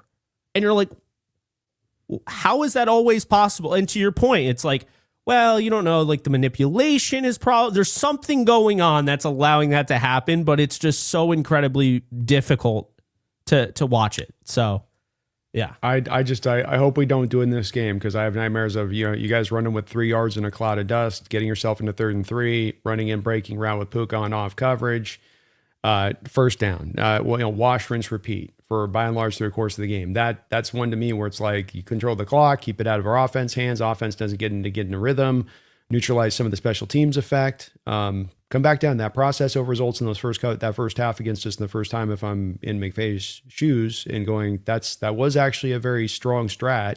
It just didn't get you the exact results, and it doesn't mean that it necessarily was the wrong approach. And I hope he doesn't. I hope he goes a different degree with it. So we might want to catch a couple of these donos we got in the kitty here. They're starting to stack up a bit. Oh yeah. All right. Well, let's do that, and let's drop a. Do you have a score prediction that you want to drop, or do you want to? Yeah, I'm totally going to do that. Because I feel like that'd be kind of pointless. Yeah, I mean, and like you said, this game could go either in so many different directions as far as how the win. But yeah, I think we can do it if you want on the score. Certainly, they're going to ask for one tonight for us, so we better get something chambered. All right. Do you want to do it now, or do you want to do it after the super? The supers. We can do it after the supers. All right, cool. Gives us time to contemplate. How have you been doing with Josiah Stewart? By the way, one of my draft kind of crushes. How's he been doing? He's getting snaps out there. Yeah. I mean, he was in on that Caleb Williams play. I don't think I've ever seen a player who had the great pressure there, and then that ball goes up, and then you can see him, and he's just staring at the scoreboard. He didn't even turn around. He's like, I don't even. He couldn't believe it. He was he couldn't believe it. But no, he's a good player, man. And the thing about him is that his size, how good he is in the run game is just not talked about nearly enough. Because you can tell the people who watch film, the people who just see, oh yeah, he's this small guy, so he must not be good. His leverage at stopping the run has always impressed me. And it impressed me at Michigan. And people just look at him, he's this small guy. And I remember it like it was yesterday. You compare him to James Harrison. I see it. I absolutely see it. And I think he uses his size to his advantage. And I'm not like happy the guy got hurt and I felt bad. But Ikem Ekwonu, he ended his season. Just ended it on a bull rush. I don't think he expected that much pop, that much power. And that's a big Ekwonu's a big old Ekwonu's huge. Yeah. So that's your guy for you. I'm not, like I said, I'm not happy Ekwonu got injured, but I'm just showing you, like, I don't think Ekwonu was ready. When he came in for Jared Verse, he was expecting a serious drop off in power, and that's the most power I've seen from a bull rush all year long. It was insane. Before we get to a couple questions, I forgot I was going to ask you on this in regards to this. Is there any draw then from your standpoint this offseason? We got Kobe Turner, we got Puka, Avilia, couple extensions we got to get down in the books, right? Is there any thought process to this with Byron Young being one of those guys of you move Josiah Stewart in there and you sort of, like what I'm thinking here is that let's go through a couple things because this is going to be interesting. People are going to want to wonder for you on this. Yeah. Let's say Stafford, I know you're a big proponent on Stafford's going to play for multiple years still beyond this point, and that's likely to happen. And so that may happen. If there was the wild out of left field to where he did decide to retire here, would you want to, at this time where you stand now, want to put a package together? Are you still on that board with, we'll find something else other than I know I've asked you this before with the Burrow thing or something like that, but the timing of this, package you could put together, I mean, hell, even if you just threw out Burrow, taking like a Byron Young and taking a couple of first-round picks and throwing it at the Raiders for Max Crosby, you guys fall a little bit short this year, like in this game, for instance, you would be no on that. No. I mean, at least Max doesn't have the injury concerns, although he did have an injury. I love Burrow. Did he? I really do. Yeah, I know, right? I love Burrow. I wouldn't trade for a quarterback with injury concerns, and Burrow's hurt every year. I couldn't do it. I feel like that would be really reckless. And I understand people will say, well, you did it with Stafford. Yeah, but I'm sorry. I think Stafford's a little tougher than Burrow. I just do. He played through, he was about 65% healthy. That was a report from Diana Rossini the year he won the Super Bowl. They reported that him going in the playoffs, I didn't even blink. I was like, they're winning the Super Bowl. I knew it. I stood by it. I was like, I've seen Stafford play through everything under, What's your pathway to replacement then? If Stafford's, if he does go and it's not a Burrow trade, you got a Super Bowl ready-made roster at this point. So it's like, well, I definitely want to see how things play out in Dallas because Dak Prescott would be atop my list. I think he's awesome. I really do. But also, there's 10 coaches that were fired. I think there's going to be some moving. There's going to be some moving around. It would really be interesting, and it's a great question because I think like Dak would be a great option, but is Dallas going to be selling, right? What two first? Would you do your 2 firsts for Dak? Sorry to interrupt you, but these are just popping to me. I do a first and a third. I don't think I'd do 2 firsts. I don't know if with the contract, I don't know if you'd have to give up 2 firsts for Dak. Well, we're eating the bonus money, Jake. We're eating America's team's eating the bonus money. You're getting them free off that. Free bonus money, Jake. You give me 2 firsts. Oh man. Jerry only takes 2 firsts for a quarterback. Well, Jerry, you're taking a first and a third. Because we met at the Senior Bowl, and I'm telling you that. You need him right now. You don't got a quarterback. You have retirement. That's what you got. You need that. Not happening. It is going to be interesting, though, because I was looking at the free agency. If any team wanted to trade a quarterback, this is the year to do it because the free agency is dog water. Like, it's so bad. You have to decide, do you want to just have would you just have a guy that is a placeholder long enough till Daniel Jones comes back? Because Daniel Jones is by far the best guy in free agency. Then after that, it's Malik Willis. It's Daniel Jones and Malik Willis. Everyone else, I like Trey Lance. I'd give Trey Lance a kick as a backup and try to develop him. I'm not like, hey, Trey Lance, here's the keys to the castle of the Rams. I know that we were just in the NFC Championship game and all that, but you're our starter now. Like, no, I wouldn't do that. But like Mac Jones is an interesting one. Like, what's that going to look like? Like, are they going to trade him? I don't know what that looks like because I'm pretty sure he's still under contract for the 49ers. So would the Rams even trade with the 49ers? I don't even know if I'd want Mac. Like, I like Mac. I don't know if I'd want him. It's hard interesting. To see the Niners trading in the division too, unless you're giving up prime draft capital back in return because they're helping out a rival essentially. In your situation with it. But I do still look think at that Justin Herbert's going to end up in a Rams uniform someday. I felt that'd that be way another for a one long time. Yeah, that's another one to look at as a possibility where you never know on their timeline where they're at with Harbaugh. And look, Harbaugh wants to run a run-centric offense anyway. So it's like him having a quarterback, this is nice, but it's not like a necessity for Harbaugh. So I could see that as being one as well with you guys getting creative to that one. I've been thinking a little bit of that one as well. And he'd be a great if I wasn't boy. so he'd be scary as hell with McVey. Worried about Lamar's injuries, I'd probably say, yeah. You can't run Lamar in this offense, Brody. No. But I mean, if you got Lamar, it would be like we're doing something different. You know what I mean? Yeah, but then it's like, how far away is McVay leaving what's the horse that's brought him in here on to try to accommodate Lamar? And I think that's part of the problem with Lamar right now in his game, and that it's been all about how can we accommodate to your skill set rather than you grow as an NFL quarterback and do typical NFL quarterback things in an era right now where quarterbacks are being asked to do more NFL typical quarterback things from a historical standpoint. Well, the Rams are less college than they used to be too. Because they had Liam Cohen in 2022 and started bringing in more of the, like we saw a lot of the pistol formation. They don't even do that anymore. But we were seeing a lot of the college concepts that Liam Cohen was bringing over from Kentucky, and he wasn't play calling, but it was his vision was starting to affect Sean McVay. And I'm not trying to hate on Liam Cohen, but that was the worst offense in Sean McVay's history as a head coach. So I'm not trying to go back to that. Love Lamar, can't stay healthy. So I'm not going to sit here and be like, yeah, wouldn't get Burrow because he can't stay healthy, and then be like, yeah, I'll get Lamar. I think Lamar's even worse because he's a running quarterback. So, like, I don't know how long he's going to last. I still think he can throw from the pocket, but it's you're getting only a little bit of what you want. No one gets Michael Vick because of his arm. They get him because of his legs. Like, you know what I mean? Like, you don't get Cam Newton because of his arm. You get Cam Newton because he's a dual threat quarterback. Getting Lamar Jackson, be like, I think he's a good pocket passer.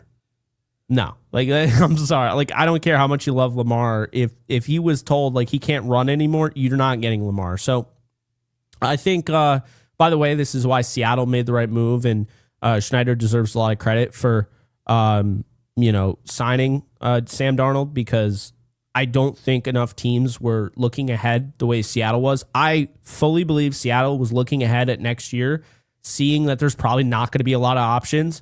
Sam Darnold is a good option, probably one of the better options you could have in a free agency class. And he's like, I'm going to jump on this. And then he was probably looking at the quarterback class and probably thought they were overrated. And he's right. They are very overrated. I like Mendoza more than I thought I was going to. But I'm not sitting here like, yeah, Mendoza. Stafford, you can retire. We're going to go and trade up and get Mendoza. No, I'm not. He's a great story, dude. He's just, we're going to learn this with the pre-draft process. And when we watch him throw at the combine, people are going to see when they see him up against other quarterbacks, it's you're drafting for the story, and you're drafting for as much of what the leadership and the intangibles and a lot of this other stuff they're going to talk about, the grittiness with him. And it's because the other stuff's not necessarily going to be there mobility wise. The arm strike's going to be fine.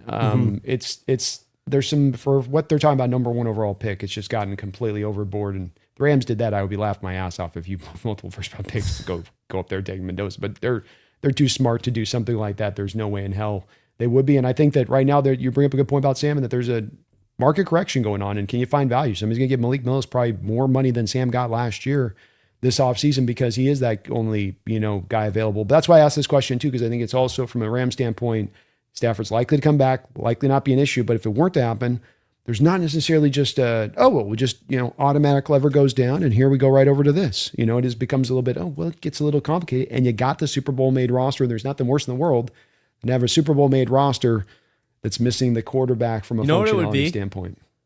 It would be Jimmy Garoppolo and Will Levis. Well, it's fun. Maybe McVey can get him. He's one of my quarterback misses, Levis. Him and Lance are two of my misses in recent years, my rare misses of guys that I really liked him coming out. I didn't like Will Levis at all, but I would take him. I gave him it was that Kentucky line, man. The Kentucky offensive line was garbage, man. It was so horrible for him back there. But again, he may be garbage too with it. It just I gave him a little bit of like, well, he's getting demolished back there. There's a little bit he can do, but it hasn't been great for him as a pro, but I could see something like that. Hasn't been great for the Titans though either. So that's. But the Titans, the Titans line, he was same line there. The connection with Matt LaFleur, maybe they weren't just talking on the phone about how do I beat Ben Johnson. Maybe it was like, hey, Malik Willis, give me your thoughts on him. Would he work in my offense? I mean, I think he would. I just don't think I'm trying to pay Malik because I think I would rather go with the injury-prone star quarterback trade in Joe Burrow than pay Malik Willis $40+ million when I don't know if he's ready to be a starter. I think it's just kind of projection, and it's like you said, it's just where the market is. Well, I don't want to pay the market price, so I might just go back. I think I would probably go with Jimmy Garoppolo, Will Levis. That's probably what I would do. I'd have him battle it out in camp. I would trust Sean McVay's offense. And I think with a full offseason preparation with those two, you'd find your starter one way or another. And I think with Puka Nacua and Kyron Williams and Blake Corum and this offensive line, pretty much everybody's back except for Stafford. I think it really just kind of tailors how you're going to call a game. I think there are a lot of things that Sean McVay almost in a way, and understand what I'm saying about this because Stafford is the MVP and I'm not trying to take anything away from him. I almost feel like Sean McVay gets cocky because he has Stafford. Like if he calls the game way differently than when he had Jared Goff, like it's almost like, oh, I know I'm Matthew Stafford. He's just going to, bail it out. Right. I think he'd call it way different if he had Jimmy Garoppolo under center or if he had Will Levis under center. So Will Levis is coming off a season ending shoulder surgery that happened before the season. So I'm not saying like I'm ready to throw him under center. I'm saying that would be the quarterback to go out and sit behind Jimmy Garoppolo. And I think they would start Jimmy Garoppolo.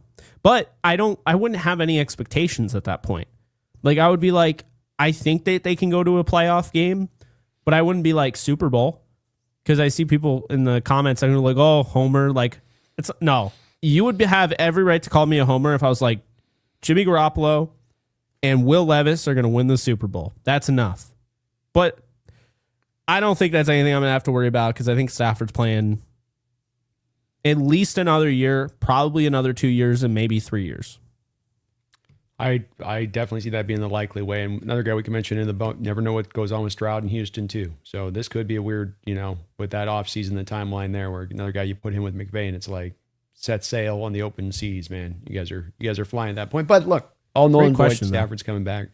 It's just something to consider, and I think it'd be interesting with you guys because I do think you're in that position and you have that kind of roster, and it's a predicament a little bit. We've seen that with other teams, and they always haven't had the easiest way of getting their way, squirming their way out of that. That's it, especially as the quarterback class is kind of what it sort of is, and where you don't want to have a guy learning the ropes. When you're ready to have a roster like that. It's like people ask me about our OC replacement if Kubiak goes. Like I want a guy that's had success and has done it before and has had success in the NFL because this is going to be a well-oiled machine. I don't want to have a part of the machine where it's like we're going to try this prototype aspect. We're going to click in here that's never done it and learn their way. No.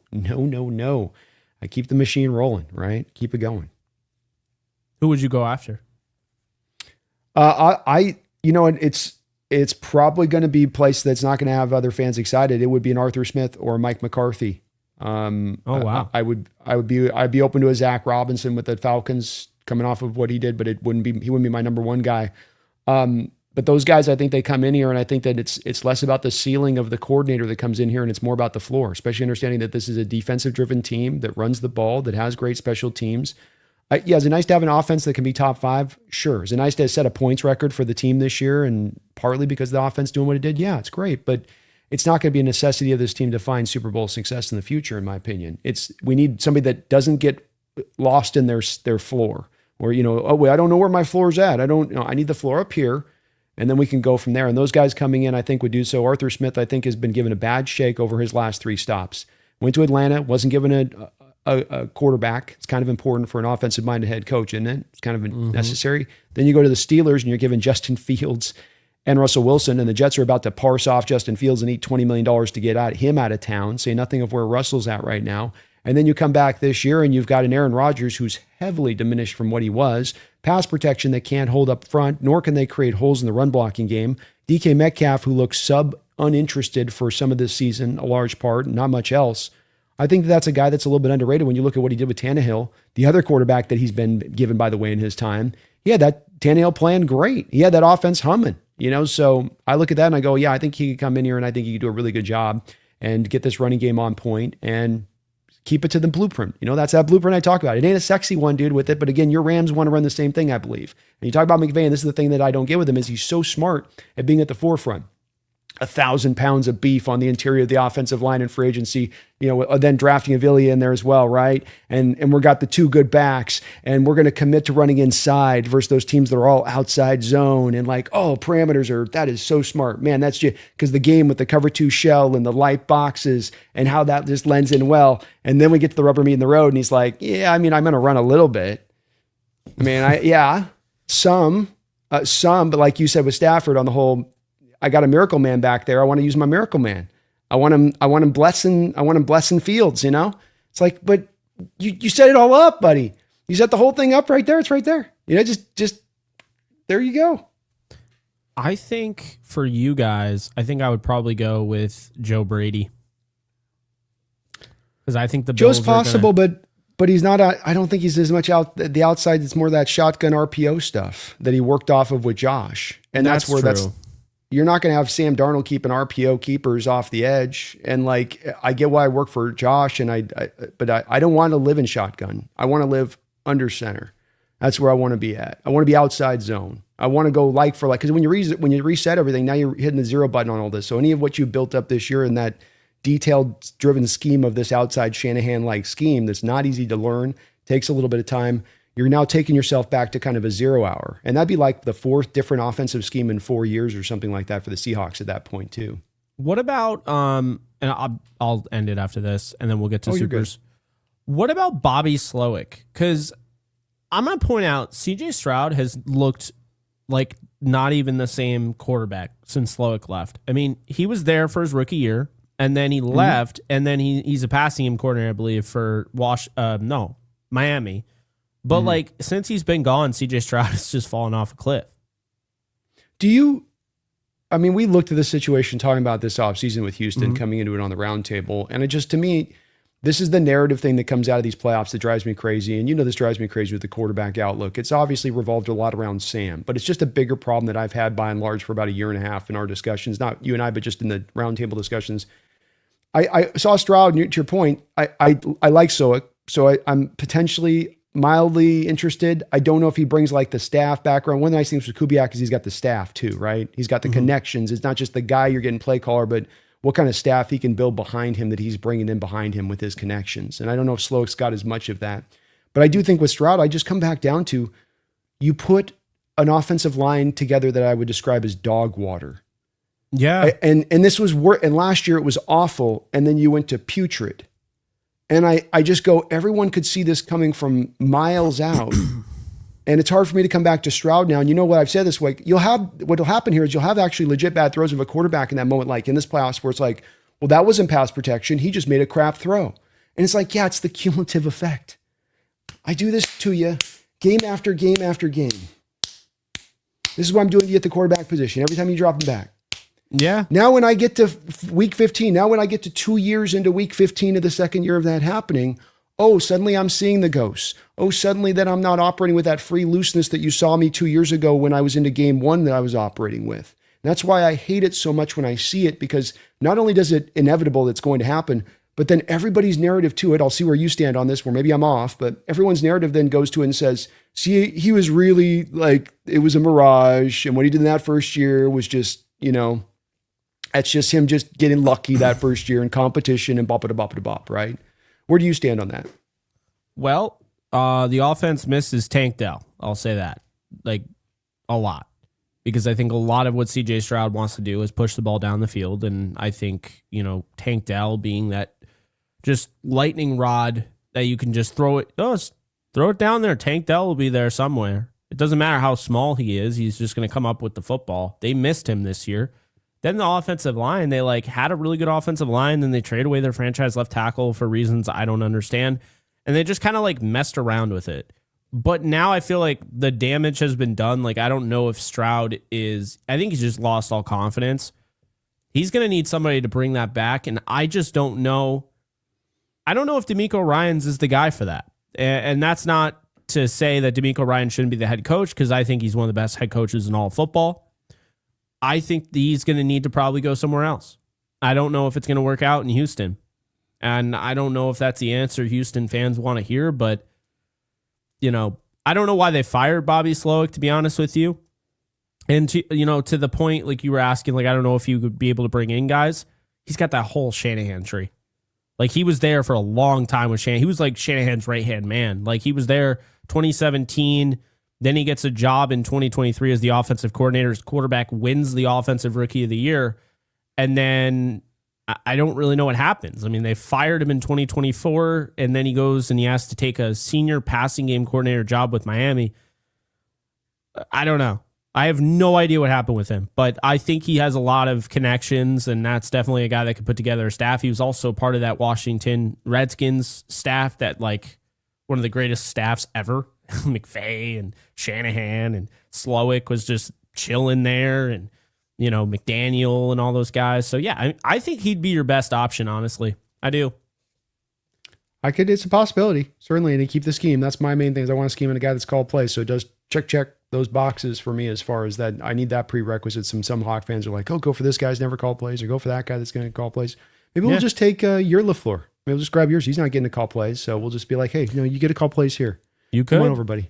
You absolutely could. Certainly possible. Weaken you guys down a little bit, strengthen us. I'm expecting him to go to the Titans, because time is a flat circle, and they took one LaFleur to go and have him call plays and become a head coach. And I think Mike LaFleur got a really bad rap. I mean, anybody that was attached to the Jets did. So, yeah, I could see that. Maybe you guys will go and get about the last 40 years with the Jets. Shieldhouse. No, he's gonna follow Shula if he's not hired as a head coach. Probably so. Probably be out there wherever Shula is going to go. More jobs keep opening up every day, man. Half the league, and you mentioned about it. One little low key storyline to this offseason is that I think the rich get richer, because what you're going to have here is you have teams like us that are set, stabilized, roster set, stabilized. And what happens when you turn over these coaches in different places, turn over general managers in these different places? Well, this guy's a good player, but he doesn't fit my scheme. Well, that guy's still a good player, but he doesn't fit our scheme for what exactly we want to do. Just send him away. They're not maximizing their value in that moment for those players. Teams like us then go, well, he fits our scheme. Yeah. Or if he doesn't, we're good enough coaches that we can just make it work. And by the way, we'll find you. I like that you mentioned that, because everyone's talking about it like, oh my God, 10 head coach firings. It's unprecedented. Isn't this great? Like, this is crazy. We love news. We love chaos. It's awful. I think it's a terrible look on the NFL. I really do. I think the league is in deep shit, truthfully.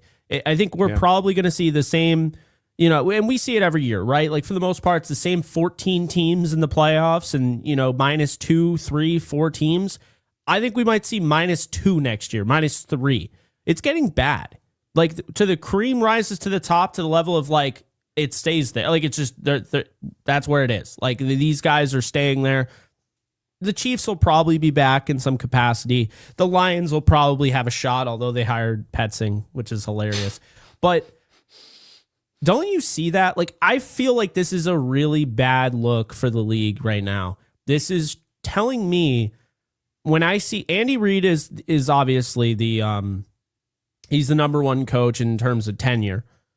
Number 2 was a 3-way tie. Now it's a 2-way tie because McDermott just got fired, which I don't care how you feel about, McDermott, 9 years, they didn't win the Super Bowl, whatever. I think also we're acting like winning the Super Bowl is just supposed to happen. The Bills never do that anyway. So, you know what I mean? Like, but Shanahan and McVey are tied for the second longest tenured coach in the league. That's an unhealthy league right now. That's what it is. You're going to have coaches that are hired that are nowhere near ready because teams now are just going to be. I mean, I just saw the montage video with the Raiders. It's a joke. The last 3 hires, the GM and the head coach, and it's a joke because the montage video shows it's the same room, same presser, and it's Mark Davis going, yeah, and this is a really good day for Raider Nation. We're gonna, we're bringing in Pete Carroll, or oh, this is a really good day for Raider Nation. We're bringing in Antonio Pierce. This is a really, dude, like you're hiring, you're firing. They're not giving these guys chances to develop. And I also think there are trees around here that just they didn't do their job. Like I look at Sean McVay, I look at Shanahan. These are guys that are building trees. You look over with Harbaugh. You have Denard Wilson, Anthony Weaver is interviewing for head coaching jobs, McDonald. You have like a guy like Mike Tomlin. I don't think he has anybody in his coaching tree. And there's like too many guys like that around the league. Like Reed had guys that maybe I'm not the biggest fan of, like Eric Bieniemy or whatever. I'm not the biggest fan of Matt Nagy, but those are guys that are part of his tree and they've gone other places and they've had success. I mean, Nagy was runner-up to, I don't know how, but he was runner-up for the Titans job. Like this is a concern of mine with this league because I think it eliminates the parity of it, truthfully. And especially, Brandon, when you have a quarterback class like this, it's not like you're going to be able to be like, oh, we got lucky, we got Joe Burrow. It's gonna force teams to really have to build like they've never built before. And the top teams are just going to stay on top, I think. I think it's the disposable quarterback model that so many teams apply. Let's draft a quarterback in the first round. That didn't work. All right, let's throw him away, go to the next one. All right, that didn't work. Throw him away, go to the next one. I think it's starting to bleed in a little bit into this coaching thing in the amount of teams, to your point, that are just swiftly moving off and not trusting and giving things time to develop, and that it either is supposed to set sail from the jump or it doesn't. I think something that maybe makes this problematic is you take a Shanahan or you take a McVay or you take a McDonald and they have instantaneous success. So it just starts to go, well, that's the rule of thumb, rather than, no, those are 3 really special coaches. No, that's the rule of thumb. And I think this is where we go to it creates problematic decisions and choices and hitting the reset button constantly, and how that just does nothing for you to build the culture, not to mention reputation throughout the league. Players aren't going to want to go to these environments when they know you're going to maybe move off of a coach within a year. It's not getting better. I think next year, we saw this year the disparity between wins and losses and the teams at the bottom and the top. And I think it is going to only reinforce next year. I'm not even convinced the Chiefs team comes back, because when does Mahomes come back next year?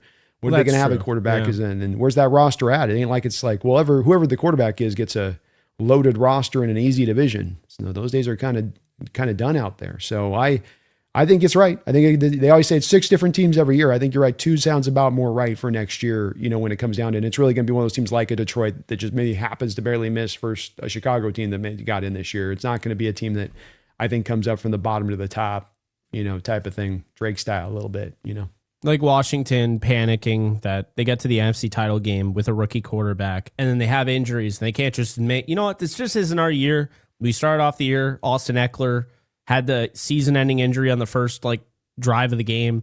No, you can't admit it. We have to go and start pointing the fingers and asking Dan Quinn, are you sure you know what you're doing? You need to fire this guy. You need to fire this guy. It's like, true. And it's a new ownership too. So, there's just, I don't know. I'm honestly tired of seeing it because I like when the league is healthy. And right now I feel like it's a very unhealthy league. It's why poor Mac Jones has to go and, take that job with the 49ers and say that I just got a PhD in football, because who else around the league is going to help him out? It's just the top teams. If I was any of those quarterbacks, I would be praying to sit behind a Matthew Stafford, to sit behind a Sam Darnold, to sit behind a Brock Purdy, to sit any of these top teams, truthfully. Because would you rather be them or would you rather be Cam Ward, who is the real deal, I might add? And you saw him, I saw him. Both of our teams went up against him. I watched him all year. A lot of fun. Probably the most fun I've watched, a football game this year that wasn't having to do with the Rams or the NFC West, was that game that was meaningless, but him versus Tyler Shuck was a blast. I mean, that Saints-Titans game was amazing. And then he gets hurt. And it's like, he has nothing to work with, right? It's frustrating. And they fired his head coach in week 4. It's like, so now this guy already, before his career even got going, he's going to have a second play caller. And now he's going to have a third play caller because obviously we know that second guy on a bad team is not going to get retained. So 3 different offensive coordinators, boom, right away. That's just how that's a recipe for failure. I saw it with Sam Bradford. Different reason. Pat Shurmur goes and gets the head coaching job for the Browns. But, Bradford goes from his rookie year, rookie of the year. He wins the rookie of the year with Pat Shurmur as offensive coordinator. Then they go out and get Josh McDaniels. Then everybody gets hurt because Josh McDaniels has a really, complicated offense that takes a lot of different things into account, and they just didn't have the personnel for it. They also just had a lot of injuries in general. That falls apart. They fire him. There's just all sorts of coordinators that, like, now, I think Bradford worked with 7 in his career, maybe more. That's just not conducive to developing a quarterback into what he's supposed to be. And maybe he was supposed to be what he ended up being, but who knows? Like, would he be in a better situation if he started off the rip with a Sean McVey or a Kyle Shanahan? I'd have to imagine yes. Like, you know what I mean? So, yeah, it's bad right now in the league, and hopefully it gets better. And I would say maybe we shouldn't be complaining. It makes it easier for teams like ours that are already not blessed. Feast factor, yeah, Jake. You're well, to the point of that, like. So much of being a dynasty has to do with the fact there's going to be a team that you can just pound on. Mm-hmm. And playing in the the AFC East, like the way the Patriots and Tom Brady were able to do. And honestly, for a little bit, the AFC West was pretty weak, because you had the Raiders, Broncos weren't sure what they were doing. They were paying $89 million for Russell Wilson to get the hell out. I mean, you know what I'm saying? Who else? So, yeah, I mean, you're on the ball there. But let's get to supers. Because I need to get some financial advice from Wu-Tang Financial. That's coming over Wu-Tang. from Brando's channel. Thank you for the 2. One of these teams is winning the Super Bowl. Yeah, I believe so. It's just the way it's going to go. It's it's two different styles of teams going up there versus what we're dealing to the other side, the AFC side, and good for New England, plucky story, and too bad for Denver losing Knicks, but it is what it is. Yeah, and I think the big thing that's going to hurt New England is that all 3 of the 4 have really good pass rush, and New England's pass rush looked good, and it's going to surprise people, against the Texans, but I just don't think that's going to translate to the next round. That's why I think the Stidham has a shot. By the way, who's the first they in the first round one they had was a craptastic offensive line. The Chargers. No Rashawn Slater out there on the edges either. So it's it's looked a lot better playing at home with crappy offensive lines. It's not going to be the same thing going against these 2 offenses in the Super Bowl and with either. So it's it's whole different monster at that point. And May he has not looked the best. We'll just say that he has felt the pressure. Surprise! He has to. Yeah, he starts to have to play tough teams instead of cupcakes, and it looks a lot different, don't it? So it's One thing I'll mention: New England has never won in Denver in the postseason. They're 0-4, and Jarrett Stidham, his first career start was against the 49ers. Good team at the time. I mean, they had 11 wins later in the year, but this wasn't the last game of the year, so they weren't sitting their starters. Stidham went 23 of 34 for 365 yards and 3 touchdowns, no interceptions. So, I don't know.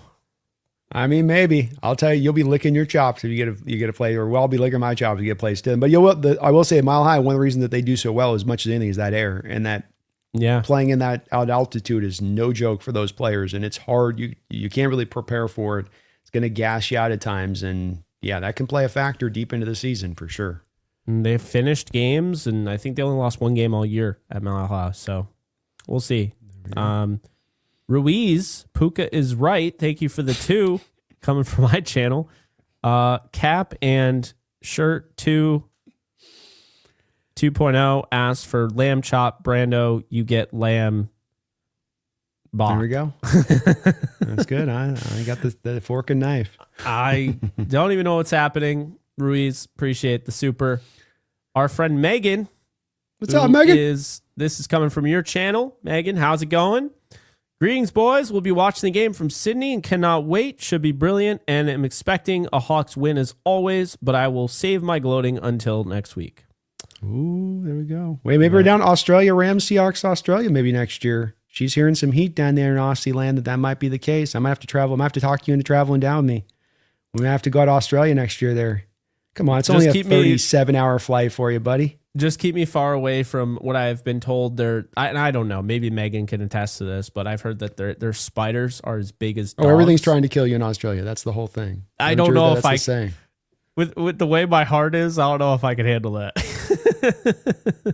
We'll go with Megan. Will keep us in the safe places. She'll keep us. She'll keep us out of the wild lands. Maybe it ends up being the round table event. I think that'd be awesome. We could talk him into it. That'd be great. They're literally, no one would be able to match that. Like if you do a roundtable event in another country, I mean, everybody's toast. Dude, we'd be, the amount of views would be on that thing. Like it's crazy. I'd go through the roof. Appreciate you, Megan. Peter, go Hawks. Appreciate the 2 from your side. Opposite team logo tattoos across the neck. People, Hawk fans right now feeling themselves with the poem bet coming down that pike, and after getting you in the beanie and then they're really feeling themselves on this bet from Jake. They're going to come at you tonight. Expect it in these chats. I've been trying to say, hey, I don't think he's going to want this, but they've been I'm not. It keeps ramping up, brother. It keeps ramping up. I'm not a superstitious person, but I feel like I'm just gonna keep it easy on the bet this time. I we did the bet last time. I'm not getting ahead of my skis here. Where's the beanie at, by the way? Is that a nice safe spot? You keeping it warm? Yeah. Just in case. You just never know. I get cold,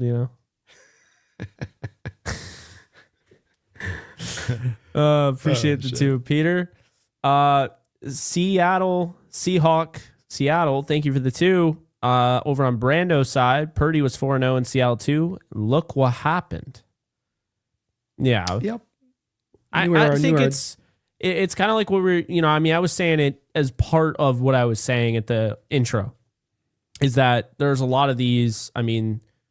I remember the Rams were undefeated with this one ref when he reffed the Super Bowl against the Patriots, and everyone's like, oh, just bet all their money on the Rams. Patriots have no chance. And I'm like, how did we get to this point where now people think the Patriots are getting screwed out of a Super Bowl? I don't understand what has happened, but they ended up losing. The Rams are 7-0 when what's his face? Blanket Clay Martin is the official. He is officiating this game. But I've seen that go multiple ways. Seattle's 4-3. I also think a lot of that is just kind of like, I was going through some of the refs, man. Some of these stats are wild. Like there's a ref that like the Rams have never won when he officiates, but they had the fewest penalties called them in that game. And then like they're 7-0 when Clay Martin officiates, but the Rams have had the most penalties out of the games that they've played 4 times in those games. So, you know what I mean? It's just kind of like sometimes, I don't know, it just goes a certain way. One thing I found funny is that the Rams are 9-1 all time when Clay Martin is any part of the field as an official, not just a head official. Their only loss was to Sean McVey, offensive coordinator at Washington Redskins. There we go. He just loves Sean, man. I think I hope it doesn't factor in. I don't think it will. I think what I love about these NFL playoffs that stood out to me is that they're letting these teams play, with the exception of the last drive between Buffalo and Denver, which just pissed me off. And I'm going to feel so bad for Z-Bot tonight. And we got to give that guy a lot of warm love tonight, because he's going to be, I'm sure, still going through it. 2 seasons in a row now where his last game with Allen in that window that's shrinking has had the refs coming into play in a game in a pretty major way. And I hated that, because it's like, let them play that same standard throughout the course of the game. And even in your game, look, somebody coming down that side and go, Rams 0 penalties. Okay, look, Carolina only got 3 penalties.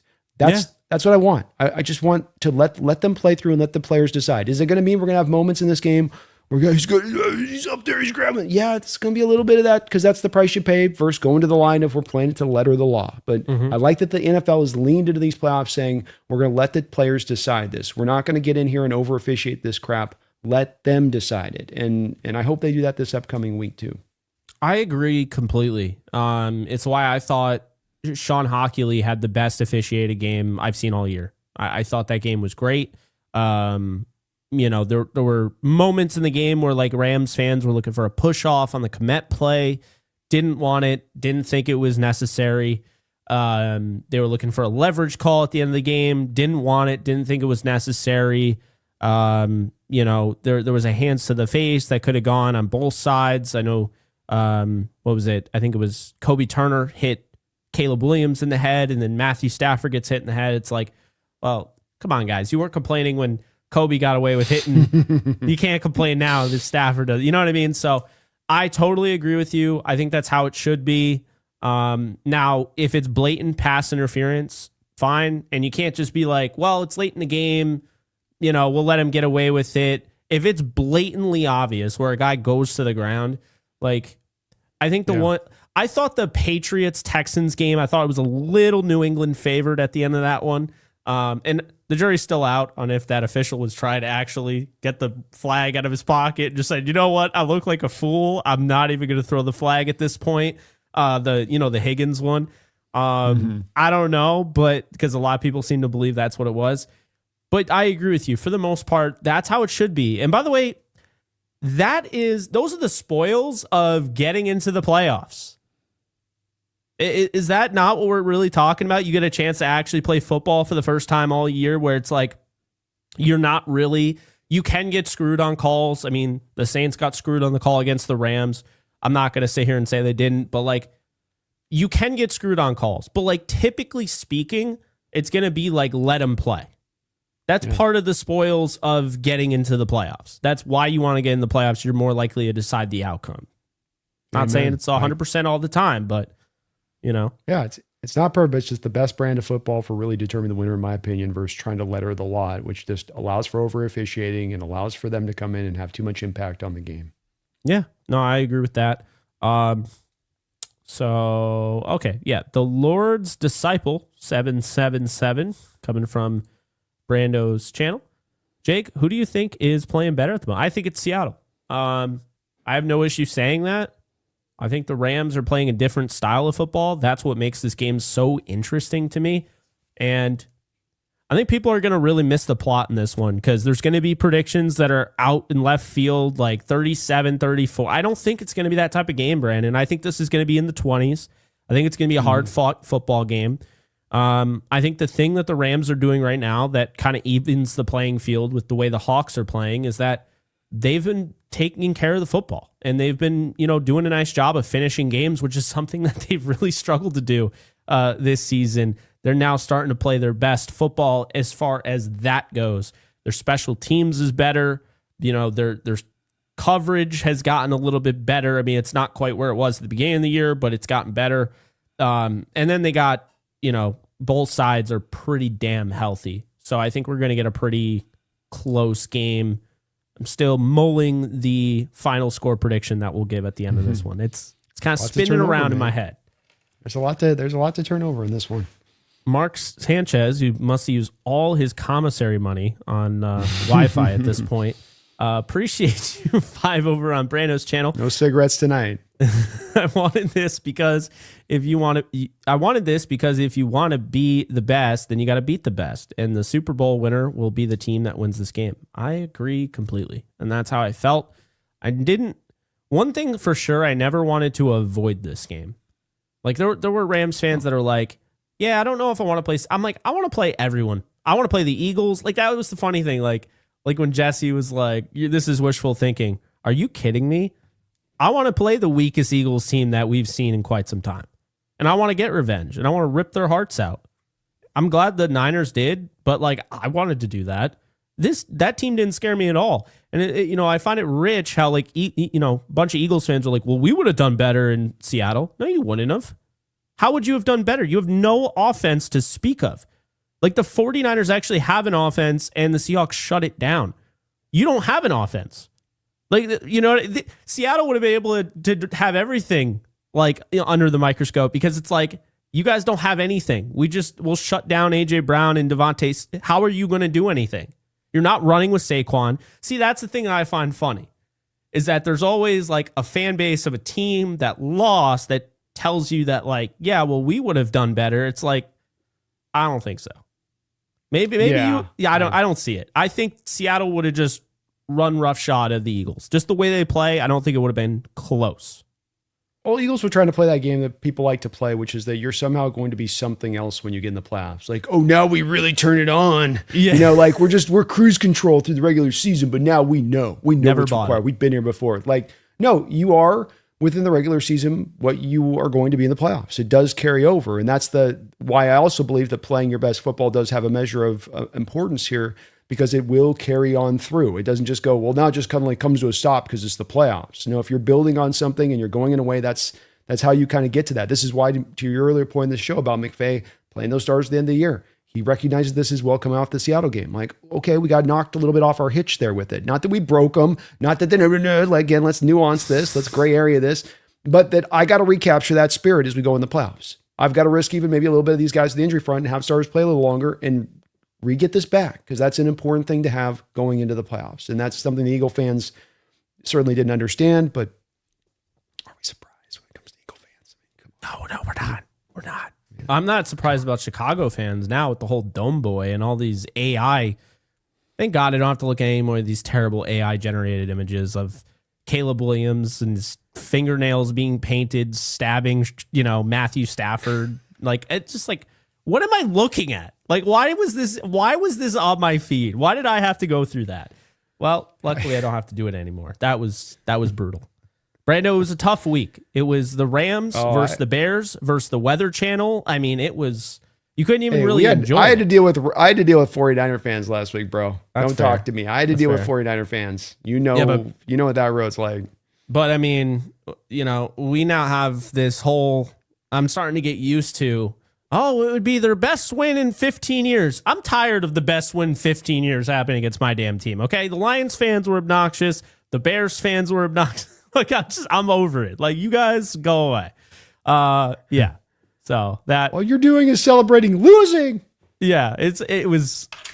Oh, my God. And then, like, I mean, literally anything under the sun that, like, if you predicted the Packers, like I did, because I thought the Packers were going to win, if you predicted them to win, you weren't even taking a dog in the race. You weren't saying I'm rooting for the Packers. You weren't saying I hate the Bears.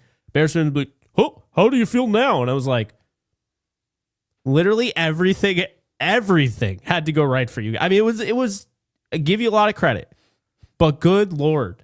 Do you know, like I do the whole like receipts thing. And I mean, you see me on social media. I'll quote tweet when people come at me about stuff before the game, and I'll be like, oh, how you feel now, or update or whatever. But I'm not like the last thing I'm doing after the Rams win that game, where they just survive a game that they go up against just immense pressure and immense momentum on the other side, and they find a way to win. The last thing I'm doing is talking trash.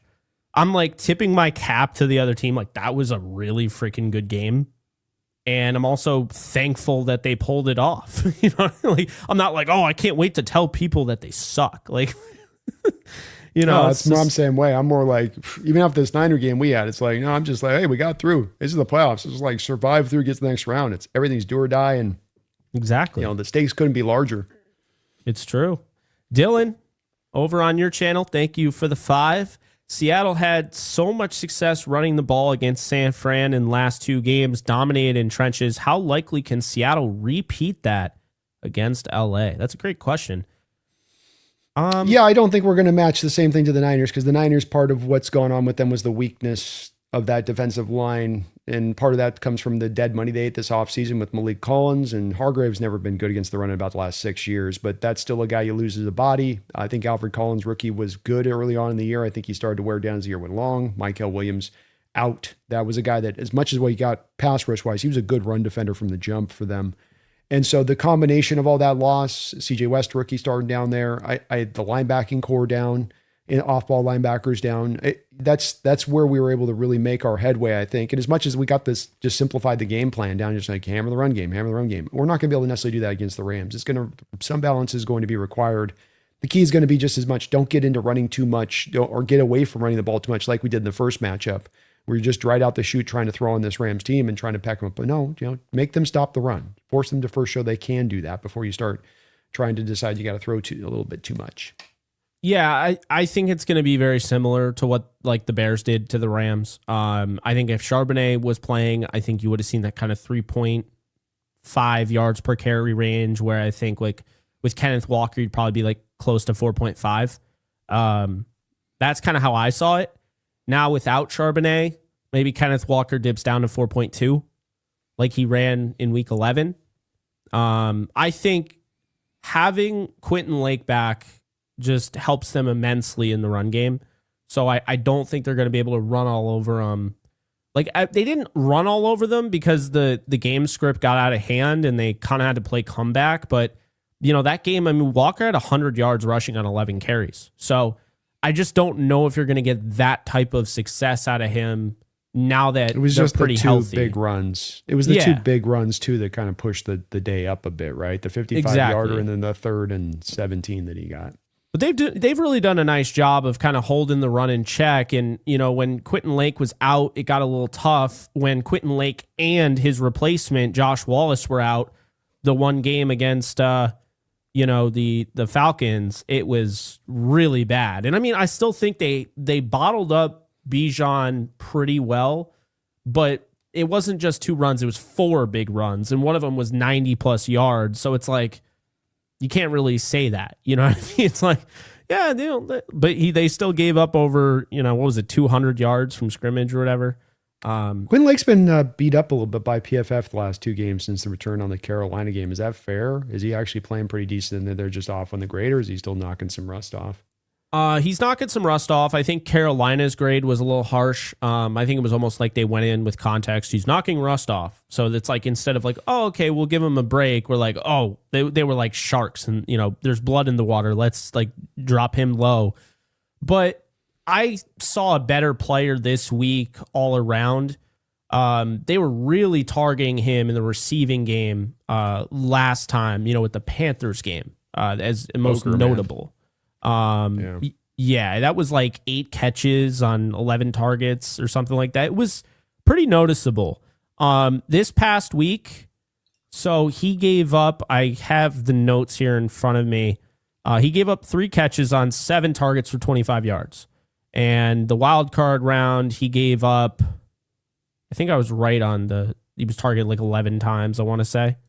8 catches, 11 targets, 94 yards. So, yeah, he was definitely a much different player this week. I had the most important play when you've mentioned it before. I don't know why guys try to hurdle when guys are standing straight up. But DeAndre Swift tries to hurdle over a completely standing up man, and he gets popped in the groin. And then Quentin Lake, oh, dude. And then Quentin Lake destroyed him. So, yeah, Lake was really good in that game. And I think he's back to where he was. And I think the most important thing is that they have Poona Ford fully healthy, because the thing that makes the Rams different this year than last year, I mean, obviously they don't have Akello, and that sucks. That hurts their cornerback room. The biggest thing is the run game. They gave up over 200 yards to Saquon Barkley. Did they have a chance to win that game in Philly? They absolutely did. But they went home because Saquon Barkley put them in that position with his running game. If they continue to stop the run the way they have with Poona, with Quentin Lake on the field, and Nate Landman's been huge there too. Now, again, as we've talked about, it forces Sam Darnold into maybe a game that's a little bit more uncomfortable than him just being able to hand it off. And, you know, you have K9 running for 7 yards a carry or something, and it makes it a little bit easier, you know? Yeah, absolutely. I can see that. So, yeah, great question, Dylan. Matthew, over on my channel, appreciate the 20. The tangerine. All right, guys, enough of the kissy shit. Let's get down to the nitty gritty. LOL, just kidding. Great content from you both. Jake, I've been watching some of Brando's watch party. Turns out he makes a good game call. Go Rams. Yeah, you have this thing where, because I was watching it too, you're like this calm, cool, collected guy. Like, you could almost be like having a discussion at a bar, but then you do it like it's so seamless where you'll just break it down like in real time. It's like, I'm chill, I'm having a good time. here's yeah, I don't know why, like the casino blitz there, you have like you're just breaking it all down, and I love it. I think it's great. Well, thank you guys. I appreciate that. I love doing it. That's my favorite thing, doing the play-by-play. And I'm trying to always get better at it and hopefully increase the entertainment value in the future years, because it is so much fun to do that, to be able to just sit there and cover it live like that and react to it. And I think next year I'll be doing more outside Hawk channels, trying to do like maybe a Monday Night Football or something like that every week on it, because it is so much fun. I like that. No, I like that. I love doing it, but I don't get a lot of time like with my fam. So I typically just, and I've explained this before, but like why I don't do watch parties anymore is that really, like when Rams games are on, I'm trying to watch with my dad. I'm trying to watch with my brother, my girlfriend, my best friend. Like I've turned my best friend into a Rams fan. I've turned another one of my friends into a Rams fan. Like, now my girlfriend, her entire family now is rooting for the Rams. They're Giants fans. Not, in case they watch this, I know you're Giants fans, but they've been pulling for the Rams. So yeah, it's one of those things though, where it's like, I just try to enjoy it, but you can never have everything. That's what I've learned in content. It's like, it's why I get offered to go to all these games, and I'm like, I'd love to go, but at the same time, I have to be careful. If I go to too many, I'm not maximizing my guaranteed 17 weeks to essentially do my job and make money to last me until the next season. I mean, I know I cover the Yankees, but No, it's the same way with me. Yeah. Yeah. No, I'm the same way on people wanting me to go to games, and I go, I get it, but it's like, this is a big part of my year, and those play-by-plays I'm doing now, it's like, especially this year, it's like for some reason this year they're up into the 30 to 45,000 view range I had like that 30, like something like that on the one watching the your guys' game against the Bears. I'm like, really? I'm doing a Rams Bears game and this is getting this, and it's like, yeah, you see that and you go, man, all right. And I love doing it on top of it. So it's like that combination where you go, all right, I get what you're saying. The thing that it did for me, that it was, I turned into a vicious dog. Cause some of this was Carroll at the end of the regime there, where things were getting frustrated that just kept happening, that were just like, they're not fixing it. And so I would just I'd be watching games alone when I was off, and I'd just be, cussing and pissed. And it forces me doing the play-by-play now to tone it down. Sometimes I lose myself, because I can be an emotional man at times with that. But I found it made me it helped me in watching my games now, also doing the play-by-play, because I would get in my emotion. You talk about going on tilt and crashing out. It'd be like halfway into the quarter and a half into the game, I'm like, this team is trash. just angry. I saw the 49er fans clipping the, oh, come on. Like was it week 1 with the interception? Oh yeah. Or the touchdown. They love that. They love that reaction. There's sometimes it slips. That was me 24/7 watching. Motherfucker, go with the motherfucker. You bitch, son of a bitch. Goddamn motherfucker. It's just like, I turned into Nick Nolte. You remember Nick Nolte? Yes. With him? So, like,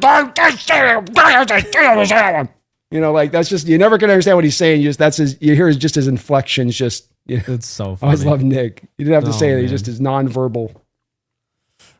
Peter, go Hawks over on your, on your channel. Thank you for the 2. Hawks 38-17. Let's go, Peter. Dark side rises. # new era begins. Oh man. You know the power of the dark side. Where did this dark side thing come from? I don't know how I feel about it. Every great defense has a nickname. That's the way it works. Good Lord. Yeah, I think the Rams had, what was it, Los Angeles and Mob Squad. Everyone remembers that one. Yeah, do they? No. Yeah, Mob Squad had been around for a while, but then they moved from St. Louis and people stopped calling them that. I don't know. You got the greatest show on turf. You have that. It's on the opposite side. Yeah. Just I don't know. I don't need a nickname. I know I don't like greatest show on surf. We can send that to oblivion. No, you don't. That's the thing people do with the Legion of Boom 2.0. That's the great part about having a team that gets the nickname. It's hard to earn, by the way, is that it's unique. You don't do 2.0. You don't do some offshoot of the name. It's just that name, and it carries with them forever. And that's what makes it so unique and cool about it. And everyone, I think every team has some variation of no fly zone. It just eye rolling. Yeah. Martin Lawrence. Wonder if it's actually Martin Lawrence. thank you for the 5 over on Brando's channel. Hope it's a great game. I want the Seahawks to win, obviously, but I hope we don't see it won for either team on a controversial officials call. I agree on that. We'll always agree on that. Let the best team win. Let them decide. Yeah. Dylan coming back out with the 2 CX Shaheed deep ground and return threat. X factor, I think, is kind of what he's saying there with that. Oh, okay, and, gotcha. Yeah, he's a big X factor. I mean, you saw you even give him carries as a running back with Charbonnet out. It wouldn't surprise me getting him back there and putting back a running back from time to time. But you saw that tough end around, and you know how aggressive your defense sometimes can be at flowing the ball, and you send him this way in the outside zone, bring it back on a reverse the other way, and that's worked a couple of times with Sheed this year, using him in like that, in that fashion. So he's been a great player, man. It was such a good move for us to bring him in. I shudder to think what the offense would look like without him. Even with some of the minimized impact of the passing attack, he's opened up some things for JSN with the coverages, and he's been a great addition. Yeah, no, that was a smart move. Mark Sanchez, again, the commissary, going crazy here. I hope the refs stay out of this game for everyone. I agree on that. Totally agree on that. Let them play, man. Let these are the two best teams in the NFL. Let them decide it out. Let them bang it out. Let this brawl go down. Everybody step away and let the brawl commence. Yeah, absolutely. Detail-oriented Bobby, thank you for the 10 over on Brando's side. I said this before, but will again. Hawks playing as team 12 as one. Rams depend on Stafford and Puka. Your offense is slightly better, but our offense and special teams are better. Advantage Hawks. I wouldn't say slightly better. I do think the Rams have a considerably better offense. Maybe not right now it looks that way, but I feel confident saying that. Just like I would say Seattle has kind of moved on to the point where their defense is significantly better. And I would say that they have the better run defense as well. As far as special teams, yeah, the Rams don't have a single return guy that inflicts damage the way somebody of his caliber can do, Shaheed. And then you have one of the best punters in football, and you have the best kicker, in my opinion. I don't need a guy that kicks 68-yard field goals if he can't hit a 50-yard field goal to win the game. That's my take on it. I think Cam Little's good, but I think it's a little bit of a novelty also. I just can tell you right now, Sean McVey would not kick a 68-yard field goal because he wouldn't be like, yeah, I'm going to give you that field position. There's no way. Yeah, it's sort of silly. And again, that is just what you're putting your defense on. Might as well almost go for it at that point if you're going to be doing that better. But I think it's accurate. What you put that, I think, is accurate. And I think there's a lot of truth into where Bobby's operating from within this too. So we'll see how these play out. There's little advantages in there as well that add up on this playing at home. Where I do think some of that, how much you guys have played in the snaps and coming off that game last week and have to play on the road a couple 3 weeks in a row now.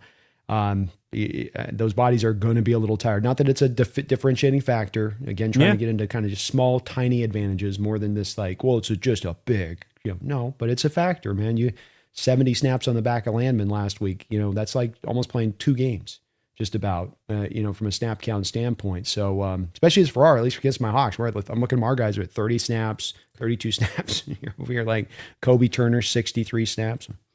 Holy Jesus. That's a lot of snaps. And especially playoff game snaps, because those things can sometimes take twice the mileage off the engine a little bit. But said there, Bobby. Mentally, they're draining too. They are. Seahawks edits coming in with the 5. Jake, is that true that you said the Bears are better than the Hawks and they would crush us if we played them? If so, that's so delusional. No. I didn't think the Bears were better than the 49ers, to be honest with you. But I think anybody in that circuit, I think if the 49ers and Bears played in that snow, I think the 49ers might have had a shot of winning. I don't think they would have won because of all the injuries, but I think they would have had a shot.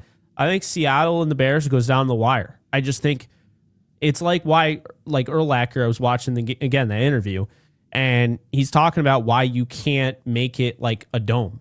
It's like, oh yeah, we should just get rid of it. No, he's like, this is our home field advantage. This is what equalizes, and you could say it's unfair, but everyone else can go and do it. Everyone else can go and do it. And by the way, it's not unfair because we earned it. We got the number 2 seed. We had the highest seed out of anyone that wasn't Seattle. And they had to come play in our backyard. They had to deal with our weather. So that's just the reality of it. It's the same thing with Denver with the altitude. Maybe that is a little unfair. The fact that Denver is the only, but still though, they're the ones that decided to build the stadium there. So I don't know if everyone would have done that in that situation. And they still have to deal with that too. They get used to it, but that's still, the altitude's pretty ridiculous. It's Mile High Field for a reason. So yeah, no, that is not true.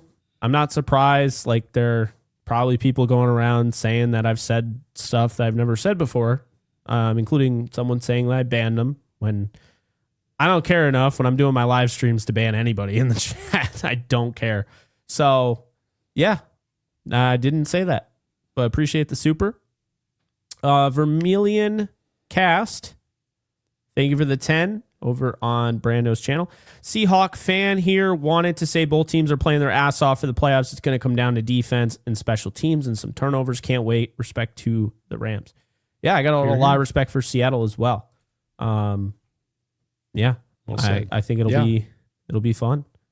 It's going to be I think it's a great game. Smartly said, Vermilion, and thank you for the donation, man. But yeah, absolutely. I think these two teams have earned the right to be here, which is a great part. The NFL is so unfair. I look at what's happened to the Bills in that game at the end. I go, man, that just doesn't feel fair, but it does feel right and fair that these teams have gotten their opportunity here to duke this out for the opportunity to represent the NFC in the Super Bowl. And that gets me even more jacked about the game, if that's possible. Trung Du, thank you for the 2. Dark Side with the actual Dark Side spelling. The Dark Side villain. After this game, Hawks will be your father. We shall see. It is funny. Rams, we are your father. The what is it? The thumbnail that I put together was 1 win to rule them all. Oh, there we go. Yeah, so there we go. I'm going with more of a Lord of the Rings take, and I like it. You guys are going with more of a Star Wars. I like both IPs a ton. So, yeah. Well, solid. SoCal Ram 88. Thank you for the 2. Brando's nightmare is back. Gonna win the NFC. He know.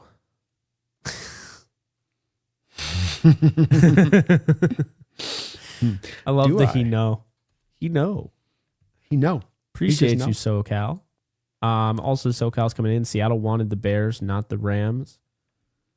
I think that there are probably players that wanted the Bears, but I think that there are definitely players that have a competitive edge. Like, and I'm not saying everybody's like this, and I already know everybody's not built like this. There's some guys just like, this is just a job. There's some guys that love football. There's some guys, this is just a job. There's some guys that really love football. They love, give me anything. They're psychos. And I have to imagine the 2 best teams in the league have a lot of those psychos on their team. So I think the majority of the Seahawks and their fan base wanted to see the Rams because we want the best. To be the best, you want to beat the best.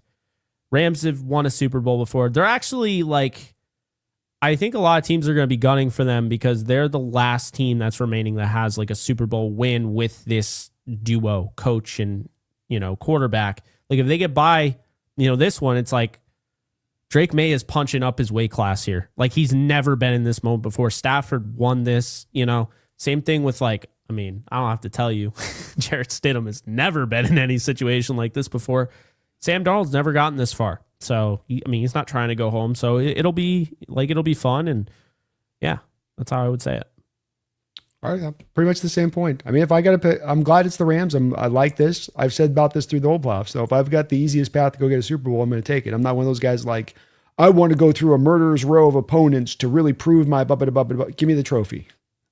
If we got our choice between Stidham or Drake May, and then I could throw a third option of Mahomes and the Chiefs in their prime taking you on in the Super Bowl, which of those 3 are you going to take? Does that mean that you're scared of Mahomes and the Chiefs at that point, or is it that you're not a stupid man and you're going to take the easiest, most advantageous matchup for your team? Yeah, exactly. M. Jordan, appreciate the 5 over on Brando's channel. B, you got to ask Jesse where he ranks his boys Stroud, Herbert now based on his playoff standard for good quarterbacks. They should be backups now, right? 12's trying to find a little bit of the consistency there on Jesse's argument with the whole quarterback thing. And of course, there's a little bit of a pass to Stroud and Herbert that's not applied I don't know how hard I can be on Jesse tonight. He's got to read a poem about his love for Darnold. I probably have got to dial a little bit of my own toxicity, no matter how much I want to do so, Jordan. I had to make him wear a hat last week. Now he's got to write a poem. His team's out of the playoffs. I mean, the man's down. I've already kicked a couple times here. I'm like on my 10th kick. I feel like, you know what I mean? Like, oh my God. No, that's true. And we haven't even done that yet. We're going to be doing that shortly. So we can rip through these. Trung Du, thank you for the 5 Rams. You guys are good. Both GMs were wow. Neutral field, it's dead even. Lumen is a hostile tornado environment. Special T might tilt it. Thoughts? I mean, I think it really comes down to the run game. If the Rams are able to stop Kenneth Walker, I know, Brandon, I'm not trying to hate. I just have a feeling the Rams are going to force a turnover or 2 on Sam Darnold. And in a game that is this close, in my opinion, I think that'll be enough. I think it's a fair take as far as the outlook goes. And to his point on this, the special teams, I said in the first matchup, and it showed up. I've said this a couple of times, that when you have 2 different special teams units, they're kind of 2 ends of the spectrum as far as how they play. And it's not just the returns, the punts, the kick. It's how we defend kicks. It's how we defend punts. It's all of that. And then how we do it to the other side. That does rear itself. Does it make it the differentiating factor in this game? I don't think so. But does it mean that you have a play like we did in the last matchup where it can turn the momentum and shift things? Yeah, it absolutely can do that. So I think it will show itself up again somehow or another in this game. But I do think, as Jake just said, it will come down to more who can run the ball, who can limit the turnovers. I mean, these are the really 2 simplified things coming down. It's really based on a bit of the fact of how they play defenses. And these defenses kind of open a door for you to run the ball. Can you stay committed to it? Can you stay consistent to it? Can they beat you up on it? Can they hold the line with that light box? I mean, those are the things that really come down to it for me. And to be fair to the special teams point, special teams has literally led to the outcome of both games. Missed field goal. If Mevis hits it, not getting on him, he just drilled one against, in that cold weather, whatever. But if he hits that field goal against Seattle, that comeback is just short in the second game. If Ethan Evans doesn't have the greatest punt you've ever seen in your life, that's probably not a 61-yard field goal. Now, is it? And also, no. If the best kicker in the league hits the 61-yard field goal, as unfair as that sounds, game's over. So it did come down to special teams on both sides. And then, of course, the return in the second game. If they don't give up that punt return, I don't think they had enough time to come back without a huge, quick, explosive. And they weren't really getting that. They got that with that. And I think after that, things kind of came unraveled and, you were able to get back in that game and eventually win it at the end. So, yeah, I think the special teams tilt is definitely real. It has been real in both games. Daniel coming in with the avatar of Jesse wearing I've seen that more, by the way, on YouTube. Like, quite a few people are rocking that. Pretty wild. I don't think Rams score more than 17 if no turnovers. Well, okay. Impossible. That's interesting. I think it's possible. We can see. It's a good defense. And look, that first matchup, you're limited down. Part of McVey falling in that tendency of getting away from the run in that first matchup and trying to get too pass happy. Part of us, obviously, too, is a little bit of the Rams dialing back in that game in the second half, realizing what was going on with the turnovers. So that was a bit of what was at play. But the way this defense is playing, Jake, I mean, they are absolutely just cooking. Oh yeah. No, absolutely. Double X Alex, my guy Alex Marin, appreciate the 5.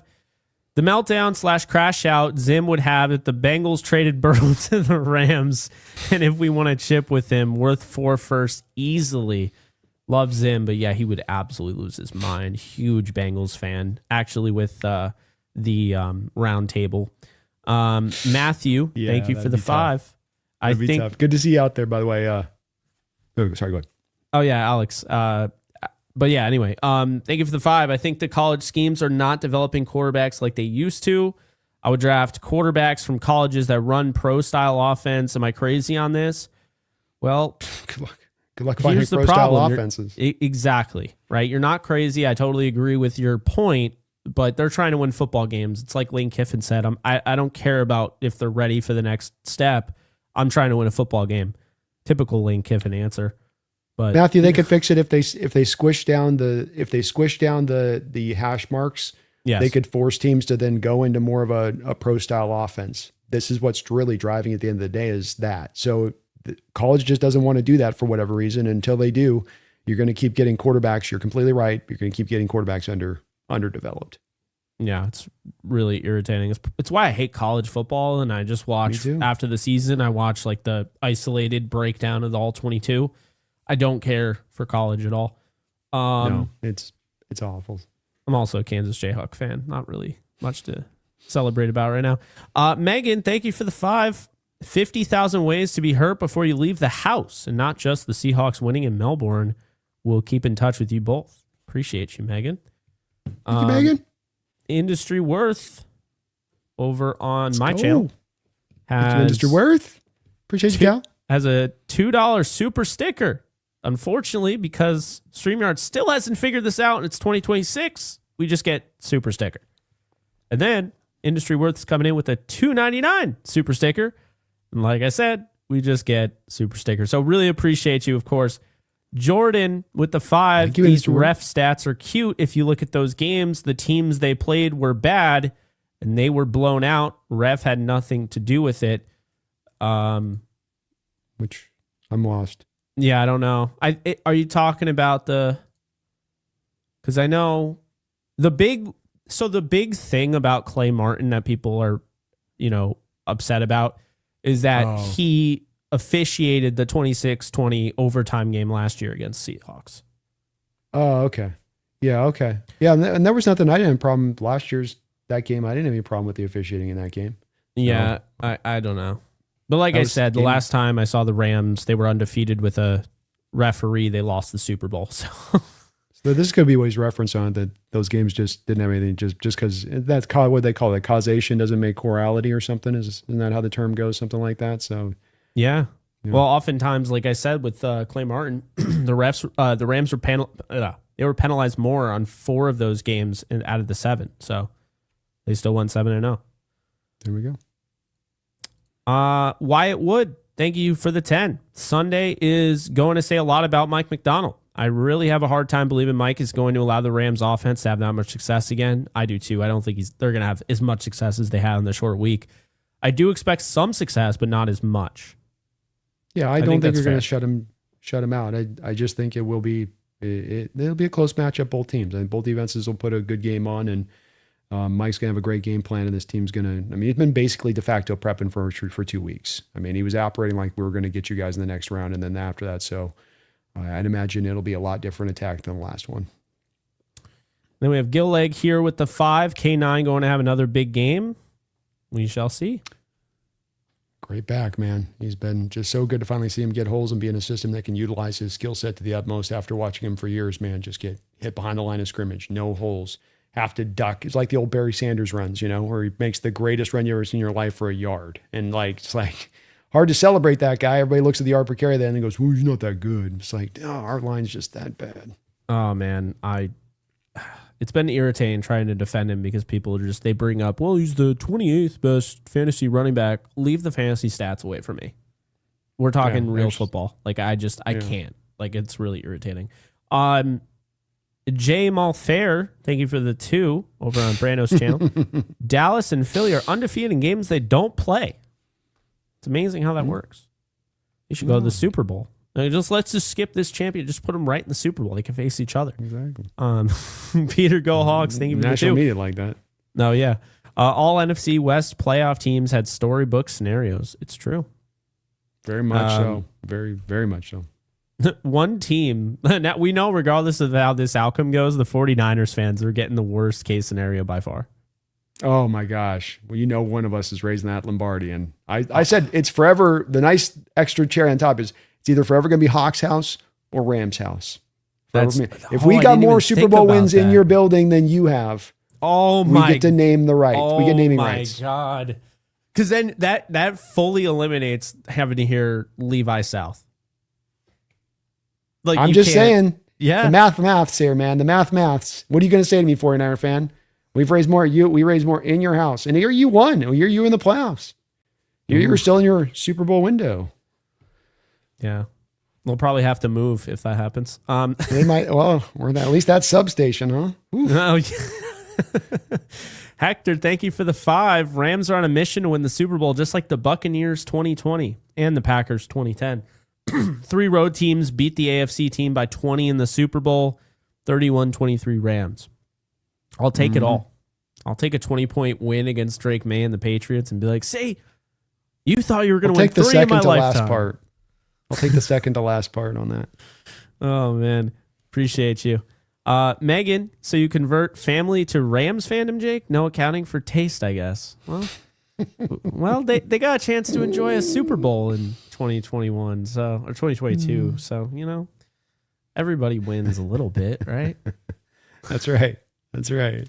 My best friend he used to watch the Rams with us when they were terrible, and he became a fan officially in 2019. So he didn't have to wait long to see a Super Bowl. That's what you do. I've converted a few over the years. Ruiz, thank you for the 2. Corny naming defense dark side meets Superman Stafford. I don't know what's cornier. I like the hash slinging Stafford. I don't care. I'm a SpongeBob fan, so give me the hash slinging Stafford, because everyone says that he's always, stealing souls and snatching souls. So I like it. There's my dad. Shout out, what's up, Dad? And he's coming in with the 2, and then he's got another one here with the 5. Biggest fear is that the refs ruin this game. They alter the outcomes of too many games, just want a clean game and no bad calls either way. Yeah, I agree, and I see where he's coming from, because my concern is we have the last game of the season until you get to the Super Bowl 2 weeks later. The NFL could get their grimy paws on this one, and I don't want to see it. I want to see I want to see this game won via football. I don't want to see a Bills-Broncos thing where people are talking about what's a catch. I don't want to see D Ford lining up offsides, sending the Patriots to the Super. I don't want to see anything like that. I just want to see one team found a way to win and beat another team without officiating help or anything like that. And that's not a stab at the Seahawks Thursday night game. It's in general, because it has happened before. So, I mean, obviously Rams Saints too. So I think at this point, just across the board, I can live with that. But it would be such a shame the winner then has to deal with the fact, like, the whole week we're talking like the Broncos right now. I mean, the Broncos outplayed the Bills. I'm just gonna be honest. Josh Allen didn't play well enough to win that game, but they got screwed. Like, I think the Brandon Cooks hold was ridiculous. The fact they didn't call PI in the end zone, and then they decided to give him 53 penalty yards in overtime. Just insane. It is insane, and it's not right. Just let him play, and we're both, I think, in agreement here, and I think fan bases will be too, where it's kind of like, hey, there's not going to be any of these old typical rules where, like, well, no owl gouging, no hit to the crotch, no. Instead, it's like, hey, why don't we just both agree no rules here, and you keep these refs, the zebras, out of it. And it's like, yeah, we're good with that. Yeah, we're good with that. So when we see some tugs, when we see some pulls, as long as they're not calling it both ways, ain't going to be any complaining from me on that whatsoever. It's just about also maintaining that consistency to both sides, calling it both ways, calling consistently through 4 quarters the same way. You do that, and overtime. I'm going to be plenty happy. Plenty happy. I've got no problems. You guys come out of this with zero penalties, and we come out of this with 3. I'm gonna be a happy ass camper in the respect to how it was officiated in that way, like you guys had last week in that Chicago game. I don't care if there's that discrepancy at that point. I can deal with that, but just let's keep it in that mode. Yeah, I totally agree. Perry Toll, thank you for the 5. Didn't know Mark was a Seahawks fan. I would have moved the truck if he had said something. Oh my God, that's the guy. Oh, that's the guy. That is the guy. Good Lord. Well, we appreciate the super. Mark, how could you? Cryptic, thank you for the 2. Niner fan here. Y'all can get revenge on New England, possibly. That's right. We both have a bone to pick with New England. We're slaying that storybook side of it, man. That's that both sides. It's a storybook kind of season, the way it came up for all of us, and it's what a conclusion it'll be for us. And I don't know if you'll feel this way. I will feel this way. If we get the Super Bowl this year, I will hold this in higher regard than even the 13 season. As great as that season was, as awesome as that was to do what we did, it would be just the fact that this came up out of the ether. No one saw it coming, and you were able to accomplish it from our side. First, how it's ended. Man, if we take you guys down now for a second week, 2 trilogies back to back for us, on top of what we done, to then get to New England and take down the team that beat us last in the Super Bowl. Yeah, I mean, the way I see it is Sean McVey almost retired after the Super Bowl. He had a really rough 2022. Stafford with the back, everyone was saying he's going to have to retire. You know, he had the spinal cord injury. And then the whole offseason, I had to hear from people who have no idea what's going on. And they're just regurgitating that media fodder about Stafford's back and how he's not going to be able to play and all that stuff. And I think this would be the most, and I feel like I'd get the most out of this Super Bowl because I've since gone back and realized I regret the way I covered the Super Bowl against the Bengals because I basically went out of town and hung out with Alexis. And, you know, we had a great time hanging out and whatnot, but you know, I felt like I could have done a better job covering it. I don't feel like I got as much out of it as I should have. And I feel like, I want to be able to cover a Super Bowl again. And I feel like I'm going to be doing that. But like I said, if it ends, you know, if as long as it's not controversial, I'm gonna be fine. Jordan, thank you for the 2. The insert team is undefeated with this ref. Yeah, well, I just like to throw everything on the table. There are a lot of people that got upset with me posting that. I mean, the reality is they're facts.